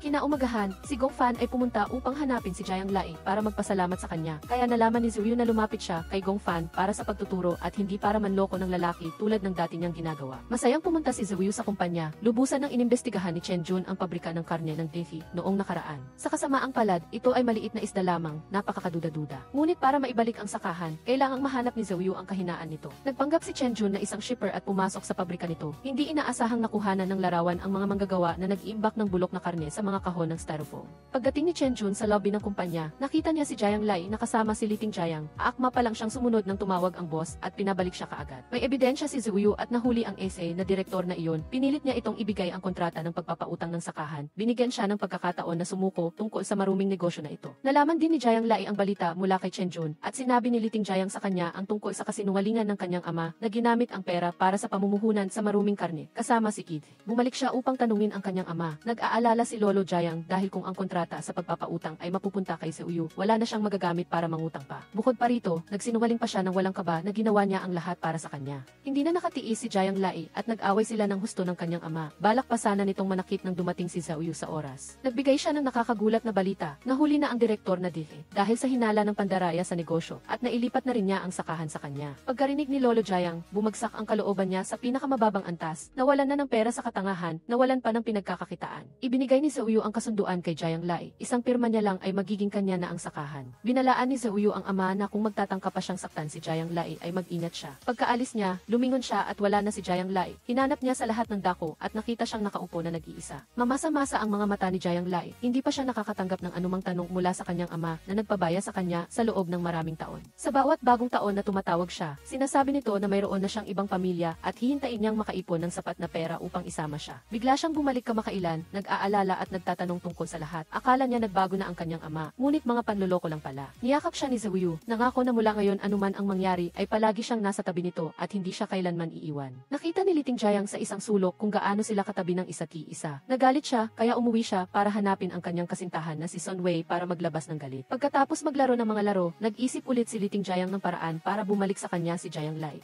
Sinunod ni Sun Wei ang payo ni Liting Jiang at umuwi upang hikayatin si Zhu Mingde na makipag-ugnayan kay Lolo Su upang magtanong tungkol sa kasal. Nagulat si Zhu Mingde nang marinig mula kay Lolo Su na si Su King ay nasa ibang bansa pa. Sinabi ni Lolo Su na bukas pa ng umaga uwi si Su King at hayaan na ang mga bata ang magdesisyon tungkol sa kasal. Ang magkasintahan ay nalulunod pa rin sa sikat ng araw ng pag-ibig. Gusto ni Jiang Lai na mag-resign. Sa tingin niya, kung nagpasya na silang dalawa tungkol sa kanilang relasyon, hindi na sila dapat magpatuloy sa pagsisinungaling. Ayaw rin niyang manatili sa kumpanya sa ilalim ng pangalan ni Su King. Alam ni Zhou Yu na sapat ang kakayahan niya para magpatuloy bilang sekretarya. Hindi niya kailangang mag-resign dahil lang sa hindi na siya si Su King. Nakipag-ugnayan na siya kay Su King para kanselahin ang kasunduan sa kasal. Kailangan lang niyang mahalin siya at ang iba ay ipaubaya na sa kanya. Pagsapit ng hapon, bumalik ang magkasintahan sa kumpanya at nalaman ang isang napakainit na drama. Inihayag ni Chen Yi ang kanyang relasyon kay Chen Jun at sinaway pa si Zhou Yu dahil sa pagpapahirap sa kanyang minamahal. Kaya inanyayahan ni Jiang Lai si Chen Yi na mamili para gumaan ang loob. Nilinis ng dalawang babae ang ilang shopping center, ngunit hindi pa rin tumitigil. Sa isang lugar, hinanap ni Song Biao ang gangster si Sun Wei upang gamitin ang issue ng isang limitasyon sa pangalan o kung ano paman para takutin siyang magbigay ng pera, ngunit ayaw niya at hinamon pa siya. Kaya nais ng gangster na ito na turuan ng leksyon sina Sun Wei at Zhu Group. Hindi niya alam na si Su King ay si Jiang Lai, kaya sinubaybayan niya ito.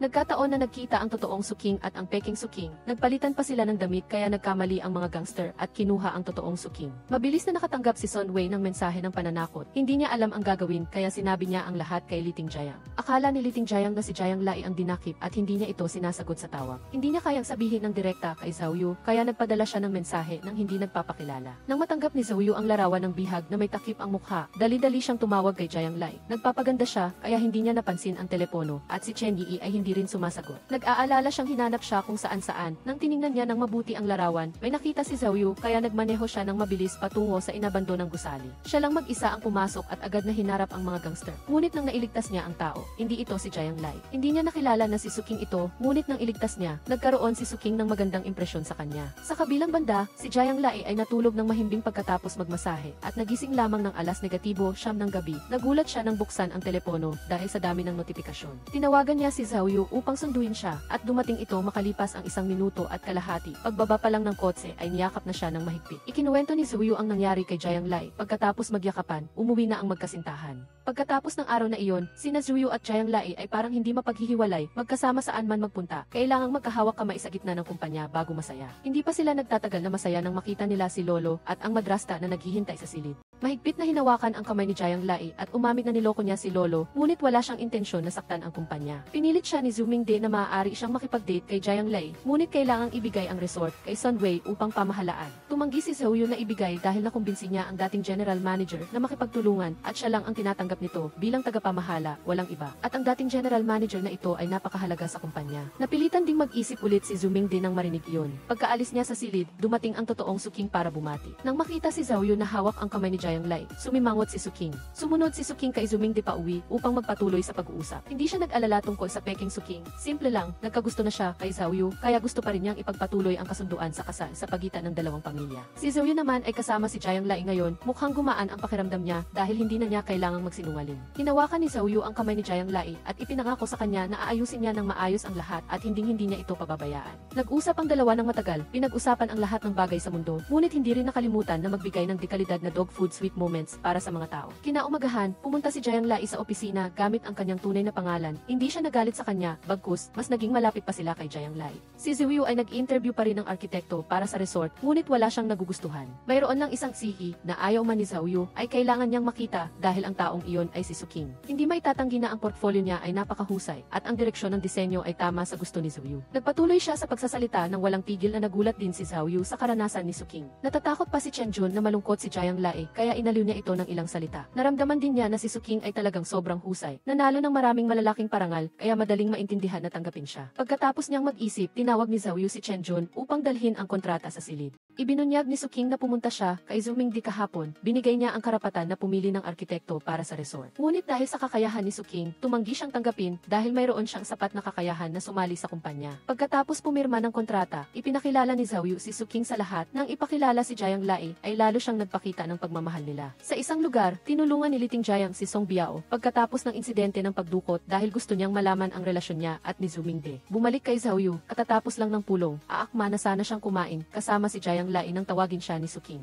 Gusto ng dalagang ito na si Jiang Lai ang maging kanyang assistant. Natatakot si Jiang Lai na mapahiya ang kasintahan, kaya pumayag siyang sumama sa kanya para asikasuhin ang trabaho. Iniwan si Zhou Yu na nag-iisa at nag-iisa. Pagdating ng hapon, nakatanggap siya ng tawag mula sa pulisya na nagsasabing Song Biao ang pangalan ng nasa likod ng pagdukot na hindi niya kilala. Naghanap din si Chen Jun, ngunit hindi niya matukoy kung sino ang nagpadala ng email kay Zhou Yu. Sa pwesto ng dalawang babae, habang nakasakay sa kotse kasama si Suking, kinakabahan si Jiang Lai dahil nagpanggap siyang si Suking noon at nagkita pa sila sa hindi masayang pagkakataon. Ngunit naniniwala si Jiang Lai na may sariling dahilan ang isang profesional na tulad ni Suking kung bakit siya ang pinili nitong maging assistant. Sinabi ni Suking na pinili niya siya dahil ang kanyang kakayahan ay angkop sa mga pangangailangan ni Suking. Matapos ang ilang pag-uusap, nabawasan ang tensyon sa pagitan ng dalawang babae. Ipinakita ni Jiang Lai kay Suking ang topografiya sa paligid ng lungsod at pagkatapos ay pumunta sa resort para suriin ang lugar. Napansin ni Suking na may isang mataas na bundok na maaaring tanawin ang buong lugar, kaya niyaya niya si Jiang Lai na umakyat sa bundok. Nag-alala si Jiang Lai na baka hindi sila makabalik bago magdilim, ngunit gusto pa rin ni Suking na umakyat at sumugal. Kahit na naka-high heels, napaka-energetic ni Suking sa pag-akyat. Umabot siya sa tuktok ng mabilis, habol hininga si Jiang Lai sa pagsunod. Nang makarating, nagpakita ulit si Jiang Lai kay Suking, ipinakilala rin ang kanyang sakahan.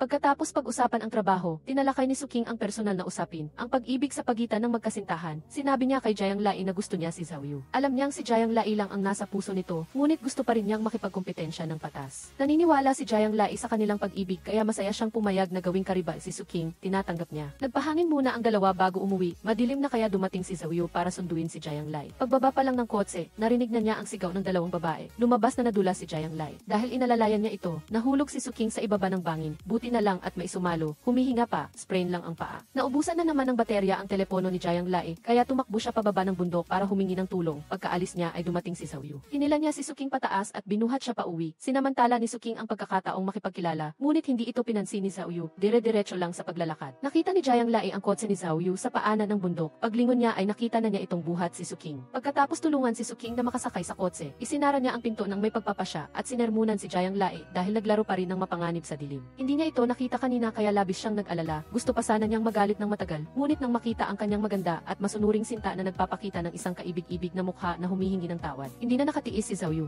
Isang araw na naman ang lumipas, dinala ni Liting Jiang ang ulat kay Zumingde. Napansin niya ang kurbata ng kanyang assistant ay eksaktong katulad ng binili ni Sun Wei para sa kanya. Bigla siyang nakaramdam ng pangangati sa ulo, kaya ipinautos niyang imbestigahan ang mga ginastos ni Sun Wei. Sa katunayan, bumili ang babaeng ito ng dalawa kurbata na parehong brand. Inutusan niya ang sekretarya na subaybayan si Sun Wei kung sino ang mga nakikita niya. Pumunta si Liting Jiang sa sales department. May nalalapit na ika-negatibo 40 anibersaryo ng kumpanya, kaya pumunta siya upang tumulong. Nagsimula na ang lahat sa pulong. Nakita ni Jiang Lai si Zhou Yu at Suking na magkatabi, bigla siyang nakaramdam ng pagkairita. Ngunit dahil buong araw siyang nagtrabaho ng gusto tulad ni Zhu, wala siyang oras para malungkot. Ang buong opisina ay abala, nag-overtime hanggang hating gabi, ngunit hindi pa tapos. Dala ni Jiang Lai ang isang tasa ng kape para sana kay Zhou Yu, ngunit nakita niyang tinanggap nito ang inumin mula kay Suking kaya siya ay tumigil sa harap ng pinto. Matapos ang ilang araw ng hirap, natapos din ang trabaho at unti-unting umuwi ang lahat. Akma na sana si Zhou Yu na ihatid si Jiang Lai pauwi nang tumawag si Lolo para pag-usapan ang resort. Natatakot siyang mapagod ito kaya sinabihan niya itong umuwi na at huwag na siyang hintayin. Pinuri ni Zumingde ang proyekto na umuunlad ng napakahusay. Nakakuha pa ng bagong mamumuhunan. Gusto niyang isama ni Zhou Yu si Suking upang makita ang taong iyon. Gusto rin niyang tapusin na ni Zhou Yu ang relasyon nila ni Jiang Lai. Sinabi niya ang kanyang huling salita na huwag na siyang alalahanin ni Lolo at umalis na agad.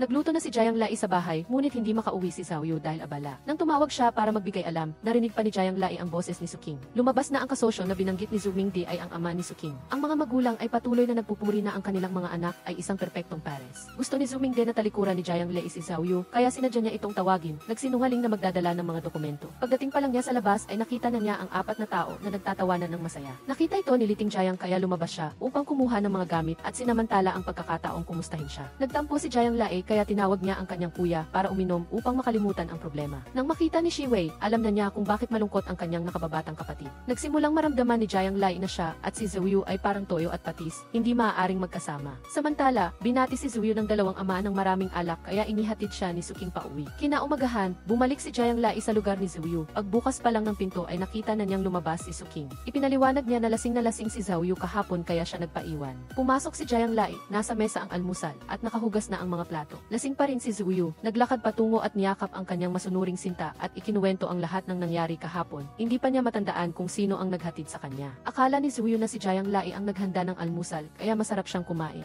Matapos magbihis, ang dalawang lovebirds ay magkasamang nagpunta sa kumpanya. Si Lee Din-jae ay bumili ng inumin para sa lahat, lalo na para kay Kang Lae ay isang tasa ng luya pipulot dahil napansin niyang madalas itong umubo kamakailan. Nagselos agad si Chuyuk at tinawag si Kang Lae sa opisina. Bago sumunod ay pinakiusapan niya si Lee Din-jae na huwag magsalita tungkol sa nangyari kahapon. Sa ibang pangyayari, naghinala si Chu Min-do-fi na siya ay niloloko, kaya sinadya niyang ipain si Son Vai. Nagsinungaling sa babae na siya si Abala at kailangang lumabas, ngunit ang totoo ay pupunta upang manghuli ng pagtataksil. Nahulog si Son Vai sa patibong at nakipagkita kay Lee Din-jae sa hotel. Masayang-masaya siyang nagbukas ng pinto upang pumasok, ngunit nakita ang kanyang asawa na nakatayo roon. Nataranta agad si Son Vai, ngunit hindi inamin kung sino ang kadate niya rito. Nang tumunog ang katok sa pinto, si Chu Min-do mismo ang nagbukas. Jiang ay patungo din sana sa hotel, ngunit tumawag si Tung Bayo sa kalagitnaan, kaya dumaan muna siya rito. Kinuwento niya na inutusan siya ni Son Vai na gumawa ng insidente ng pagpatay sa pangalan ni Jiang Ranyan ayon sa utos ni Chu Min-do. Nang taong iyon, nalaman ni Chu Min-do na gumawa ng hiwalay na testamento ang kanyang biyenan na nagbigay ng Jiang Corporation kay Jiang Ranyan. Bago umuwi si Jiang Ranyan ay nagplano si Chu Min-do na magkunwari ng insidente ng pagpatay kay Jiang Ranyan upang makuha ang ari-arian, kaya nagkaroon ng Chu Corporation tulad ngayon. Nang malaman ito ni Lee Din-jae ay agad niyang hinanap si Kang Lae at pinaalalahanan na mag-ingat kay Chuyuk dahil posibleng gusto nitong ipaghiganti ang pinsan niyang si Jiang Ranyan. Sinabi ni Kang Lae na huwag na siyang mag-alala sa mga bagay na hindi naman niya responsibilidad dahil si Chuyuk ay nobyo pa rin niya. Malapit nang pumunta si Kang Lae sa ospital upang bisitahin ang kanyang lolo, ngunit biglang nawala ng malay si Lee Din-jae kaya isinugod niya ito sa ospital at naiwan niya ang kanyang telepono sa bahay. Tumawag si Chuyuk, ngunit hindi siya sumagot kaya nauna itong pumasok at si Suking ay dumating din upang bisitahin ang lolo, kaya sabay silang pumasok. Akala ng lolo ay nagpalit ng nobya ang apo niya at nang sasabihin niya sana ang totoo ay naunang sumingit si Suking, kaya lalong nagkamali ang lolo. Kakarating lang ni Kang Lae sa labas ng pinto at nakita niyang magkahawak kamay silang tatlo. Nasaktan siya at muling naisip ang mga nakaraang pangyayari at medyo nag-alinlangan. Ngunit naalala niya ang pangako ni Chuyuk, kaya bumalik siya sa silid ng pasyente. Hindi na maayos ang pakiramdam ng lolo at ngayon ay mayroon pa siyang dalawang apo sa batas, kaya medyo naguluhan siya. Nag-alok ng singsing na may bulaklak si Kang Lae kay Chuyuk para mag-propose, kaya natigilan ito ng 5 segundo. Nang hindi nagsalita si Chuyuk, parang naintindihan ni Kang Lae ang sitwasyon. Umiti siya at nagbiro, sabay bigay ng singsing sa lolo at umalis. Nahirapan din si Chuyuk sa singsing. Sa kabilang banda, kararating lang ni Chu Min-do para bisitahin si Lee Din-jae matapos siyang maoperahan. Walang pag-aatubili nitong dinikit ang tahi. Lumalabas na alam niya na si Lee Din-jae ang kabit ng kanyang asawa. Ibinato niya sa mukha ni Lee Din-jae ang lahat ng resibo sa pag-upa ng silid ng dalawa, kaya hindi na ito nakatanggi pa. Ibinunyag ni Lee Din-jae ang katotohanan at ginamit ang kwento nitong bayaw para takutin si Chu Min-do upang mailigtas ang kanyang buhay. Ayun, nagka-epekto nga. Umuwi agad si Chu Min-do at sinimulan ang physical escalation kay Son Vai. Araw-araw, sinasampal siya ng ilang malalakas na suntok. Nang gabing iyon, patuloy na nag-iisip si Chuyuk tungkol sa proposal kaninang hapon. Mayroon siyang sariling problema na hindi pa niya masabi kaya hindi siya pumayat. Kinaumagahan, mabilis na tumakbo si Kang Lae patungo sa kumpanya dahil huli na siya. Nagkataon namang nakasalubong niya si Chuyuk sa loob ng elevator. Nang plano na niyang sumakay sa susunod na elevator, tinulak siya ni Dingding kaya na payakap siya kay Chuyuk. Mabilis na lumayo si Kang Lae at nang makita sina Chenjun at Dingding ay naunawaan niyang may panibagong gulo. Alam ni Chuyuk na hindi pa siya nag-aalmusal kaya bumili siya ng maraming pagkain at inilagay sa mesa, ngunit ibinahagi lang ni Kang Lae ang lahat sa buong opisina. Alam ni Chenjun na nag-aaway ang dalawa kaya nagbigay siya ng suhestyon kung paano magbati. Nag-book siya ng lunch sa karaniwang pinupuntahan ni Kang Lae. Nagkunwari siyang nagkita-kita sila nang hindi sinasadya para magkaroon ng pagkakataong kumain ng magkasama. Ngunit nagkaroon ng aberya dahil biglang dumating si Suking at humiling na makasalo sila sa pagkain. Gusto ni Chuyuk na kausapin si Kang Lae pero hindi siya pinansin nito. Galit na galit ang binata kaya hinila niya ito palabas. Ipinaliwanag ni Chuyuk na hindi niya tinanggihan ang pagpapakasal sa kanya kundi dahil mayroon pa siyang mahahalagang bagay na kailangang ayusin. Sumumpa siya at nangako na siya lang ang nasa puso niya. Naramdaman ni Kang Lae na hindi sila para sa isa't iisa. Ang pagdating ni Suking ay mas nagpatanto sa kanya na hindi na niya dapat ituloy ang relasyong ito. Kailangan niya ng oras para makapag-isip ulit. Pagkasabi niyon ay umalis si Kang Lae. Mabilis na hinawakan ni Chuyuk ang kamay niya, ngunit hindi niya nagawa. Pagkatapos ng araw na iyon ay hindi na siya pinansin ni Kang Lae. Kahit nag-iisip siya ay wala siyang sinasabi sa kanya. Ginugo ni Kang Lae ang kanyang buong araw ng pahinga sa farm para magpagaling. Biglang dumating si Lee Din-jae para magpasalamat sa pagdadala sa kanya sa ospital. Pagkaalis niya ay hinila ni Chenjun si Chuyuk papunta sa farm. Nakita niya na ang kanyang boss ay inabandona ng kanyang asawa, kaya naawa siya at naghanap ng paraan upang tulungan silang magbati. Sa dako ni Son Vai, pagkatapos siyang sigawan at bumaba ay hindi niya nakita ang kanyang anak na si Cheng Zhen. Hindi niya pinansin ang utos na bawal siyang lumabas at tumakbo siya palabas para hanapin ang bata, ngunit hindi niya ito nakita. Mabuti na lang at tumawag si Kang Lae at sinabing nasa kanya si Cheng Zhen at ligtas ito. Nang pinapatulog na ni Kang Lae ang bata ay patuloy namang tumahol ang aso niya at hinila siya palabas sa tarangkahan. Nakita niya si Chuyuk kaya pinauwi niya ito agad. Mabilis na sumunod si Chen Yi kay Kang Lae at nagmakaawang patuloy patulugin siya ngayong gabi dahil doon ay pinayagan si Chiuyuk na makapasok. Maya-maya ay nagising si Cheng Zhen at lumabas. Nagulat din si Chiuyuk. Ikinuwento ni Kang Lai sa kanila na hindi niya alam kung paanong nakarating si Cheng Zhen doon kaninang umaga. Pagkatapos niyang magkwento ay dumating si Son V upang sunduin ang bata. Pagkatapos magpasalamat ay umuwi na sana sila ngunit umulan. Naalala ni Kang Lai na may mga mais na nakabilad sa labas kaya kinuha agad ni Chiuyuk ang payong at tumakbo palabas upang tulungan siyang itago ang mga ito. Habang nagliligpit ay nadulas siya at tumumba, basang-basa siya. Lumabas si Kang Lai at inagaw ang ginagawa niya dahil parang hindi niya matapos-tapos, habang si Chiuyuk naman ang nagpayong sa kanya. Bumalik si Lee Dinjayang at nagbalita na dahil sa malakas na ulan ay nakabara ang daan at hindi na sila makakabalik sa bayan, pati ang langit ay gumagawa ng pagkakataon para sa dalawang lovebirds. Dinalhan ni Kang Lai ng tuwalya si Lee Dinjayang at hindi sinasadyang narinig niya ang pag-uusap nila tungkol sa paghuli nitong bayaw kay Suking at ang plano nilang tumakas papuntang Amerika. Biglang dumating si Chen Yi at mabilis na hinila siya ni Kang Lai upang magtago sa isang sulok at hindi sila nakita.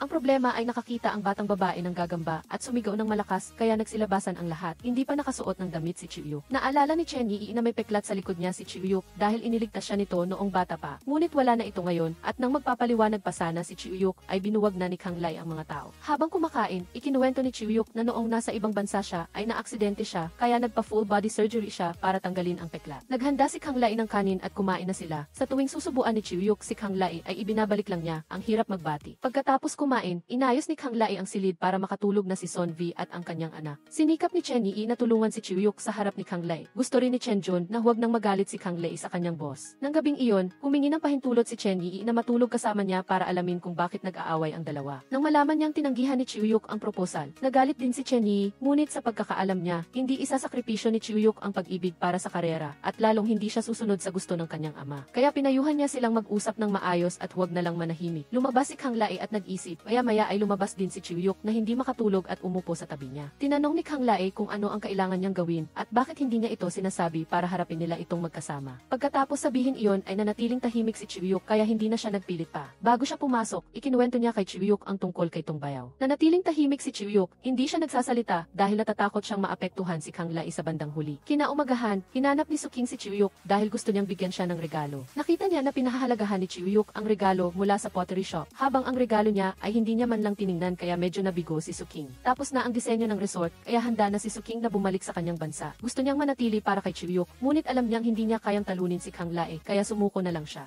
Sa isa pang pangyayari, nakatanggap ng mensahe si Son Wei mula kay Lee Dinjayang at nag-impact na siya, ngunit pagbaba niya sa sala ay nakasalubong niya si Chiu Minduk. Pero hindi na siya natatakot dito, ginamit niya ang aksidente para takutin ito para makaalis siya. Para kay Son Wei, ang pag-alis sa tabi niya ang pinakamagandang bagay. Pagkaalis ni Son Wei ay natagpuan ni Chiu Minduk ang taguan nitong bayaw. Ngunit nang dumating siya ay nandoon na si Chiuyuk, binanggit niya ang tungkol sa aksidente ni Jiang Ranyen sa daan papuntang airport na mayroong kaduda-duda. Tinanong niya si Tongbayaw kung sino ang nasa likod ng aksidente. Natakot si Tongbayaw at sinabing si Son Wei mismo ang nag-utos sa kanya na gawin iyon. Pati ang paghuli kay Suking ay gawa rin ni Son Wei. Biglang nakatanggap ng balita si Chen Jun na naaksidente si Son Wei sa daan papuntang airport at namatay na. Mas nakakatakot pa, lihim na nag-utos si Lee Dinjayang ng mga tao na sinadyang maging sanhi ng aksidente para patayin si Son Wei. Bukod pa rito, nalaman din niya na si Chiuyuk ay namatay na 3 taon na ang nakakaraan. At ang kasalukuyang Chiuyuk ay si Jiang Ranyen na nagpapanggap. Pagbalik sa farm, naaalala ni Kang Lai ang mga sandali nilang magkasama ni Chiuyuk nang dumating si Suking para magpaalam. Sinabi niya kay Kang Lai na ang pag-aayos ng disenyo ng resort ay hindi sisira sa farm, ito rin ang pagsisikap ni Chiuyuk na protektahan ang lugar na ito. Nang gabing iyon, dumating si Lee Dinjayang para hanapin si Kang Lai at gusto siyang isama sa ibang bansa. Sinabi pa niyang, paano kung hindi si Chiuyuk ang kasalukuyang Chiuyuk? Tunay na kinasuklaman ni Kang Lai si Lee Dinjayang.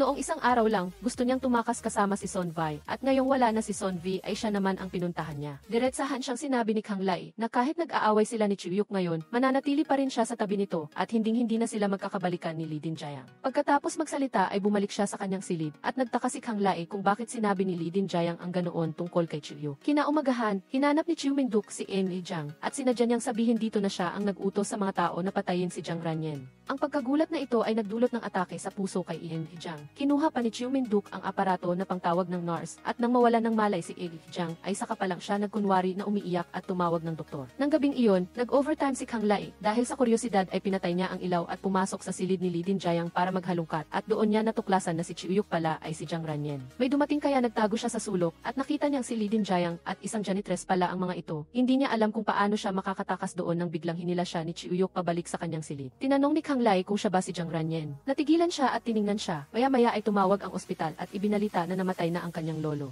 Mabilis siyang tumakbo doon, narinig niya ang doktor na nagsabing si Chiu Min-duk ang huling kasama ng lolo. Naglakad si Chiu-yuk na tulala sa gitna ng ulan para walang makakita na umiiyak siya. Hinabol siya ni Kang Lai dala ang payong at niyakap siya para aliwin. Malungkot na sinabi ni Chiu-yuk na wala na si lolo, wala na siyang ibang kasama at hindi pa niya nasasabi sa lolo kung sino siya. Ibinigay ni Kang Lai sa kanya ang jade pendant na ibinigay sa kanya ng nurse kanina. Nakaukit doon ng lolo ang mga pangalan ni Jiang Renyen at Kang Lai. Alam na ng lolo na siya ang apo na gusto nitong makita muli. Niyakap niya ito at hinayaan siyang umiyak ng matindi para mabawasan ang kanyang kalungkutan. Kinabukasan, umakyat si Jiang Renyen sa bundok at tiningnan ang resort. Dumating din doon si Chiu Min-duk, umatras na ang Su Corporation sa kumpanya kaya medyo pressured na sila. Umuwi si Jiang Renyen at natulog habang naghihintay kay Kang Lai na magluto. Lumabas siya at ginising siya para kumain. Mas kaunti ang kinakain nilang cake at mas marami ang lambingan. Nang makita ang bowl ng wonton na niluto niya, naalala ni Jiang Renyen ang lolo, niyakap niya si Kang Lai at nagtanong kung maaari na ba siyang huwag umalis pa. Nangako siya na mananatili siya sa tabi niya at hindi na siya iiwan. Tumawag si Shi Wei at sinabing kalalabas lang ni Li Dinjiang mula sa medical center na may dalang hair test report. Posibleng mabunyag nito ang pagkatao ni Jiang Renyen. Pagkatapos marinig ito ay nagmadali silang pumunta sa kumpanya at nakita nilang kalalabas lang ni Li Dinjiang mula sa opisina ni Chiu Min-duk, mukhang galit na galit dahil wala siyang nagawa sa resulta. Ang totoong dahilan kaya pumunta si Li Dinjiang sa kumpanya ay para kunin ang buhok ni Jiang Renyen, ngunit nahalata ito ni Jiang Renyen kaya kinuha niya ang buhok ng kanyang kapatid at ikinalat sa buong silid. Ngunit dahil nabunyag na ang lihim ay kailangan ng pabilisin ang plano. Ipinatawag ni Chiu Min-duk si Jiang Renyen at sinabing gusto niya itong ipasa ang kumpanya sa kanyang kaarawan makalipas ang 2 araw. Si Kang Lai ay nasa lugar ni Shi Wei at muli siyang tumanggap ng order para ipa-assess. Nag-retire na siya, ngunit hinahanap pa rin siya ng mga kliyente, kaya wala siyang magawa kundi kanselahin ang order. Hindi talaga pumayag si Kang Lai dahil abala siya sa pag-aaral ng arkitektura at kararating lang din ni Jiang Renyen kaya tumayo na siya. Hindi niya alam na ang customer pala ay si Jiang Keisin, ang tiyahin ni Jiang Renyen at ina rin ni Chiu-yuk. Gusto niyang turuan siya ni Kang Lai ng ilang paraan para makahanap ng butas kay Chiu Min-duk. Nang araw ng party, dumating si Keisin para makisaya. Ginamit niya ang birthday party ng kanyang ex-husband para gunitain ang alaala ng kanyang ama. Pagkatapos niyang ipahiya ito ay masaya siyang umalis, maya-maya ay may dumating na regalo. Pagkatapos basahin ang card ay sobrang nagalit ito at namula ang kanyang leg. Bukod pa rito, umuwi pa si Keisin at isinabit ang maraming litrato ng pamilya Jiang.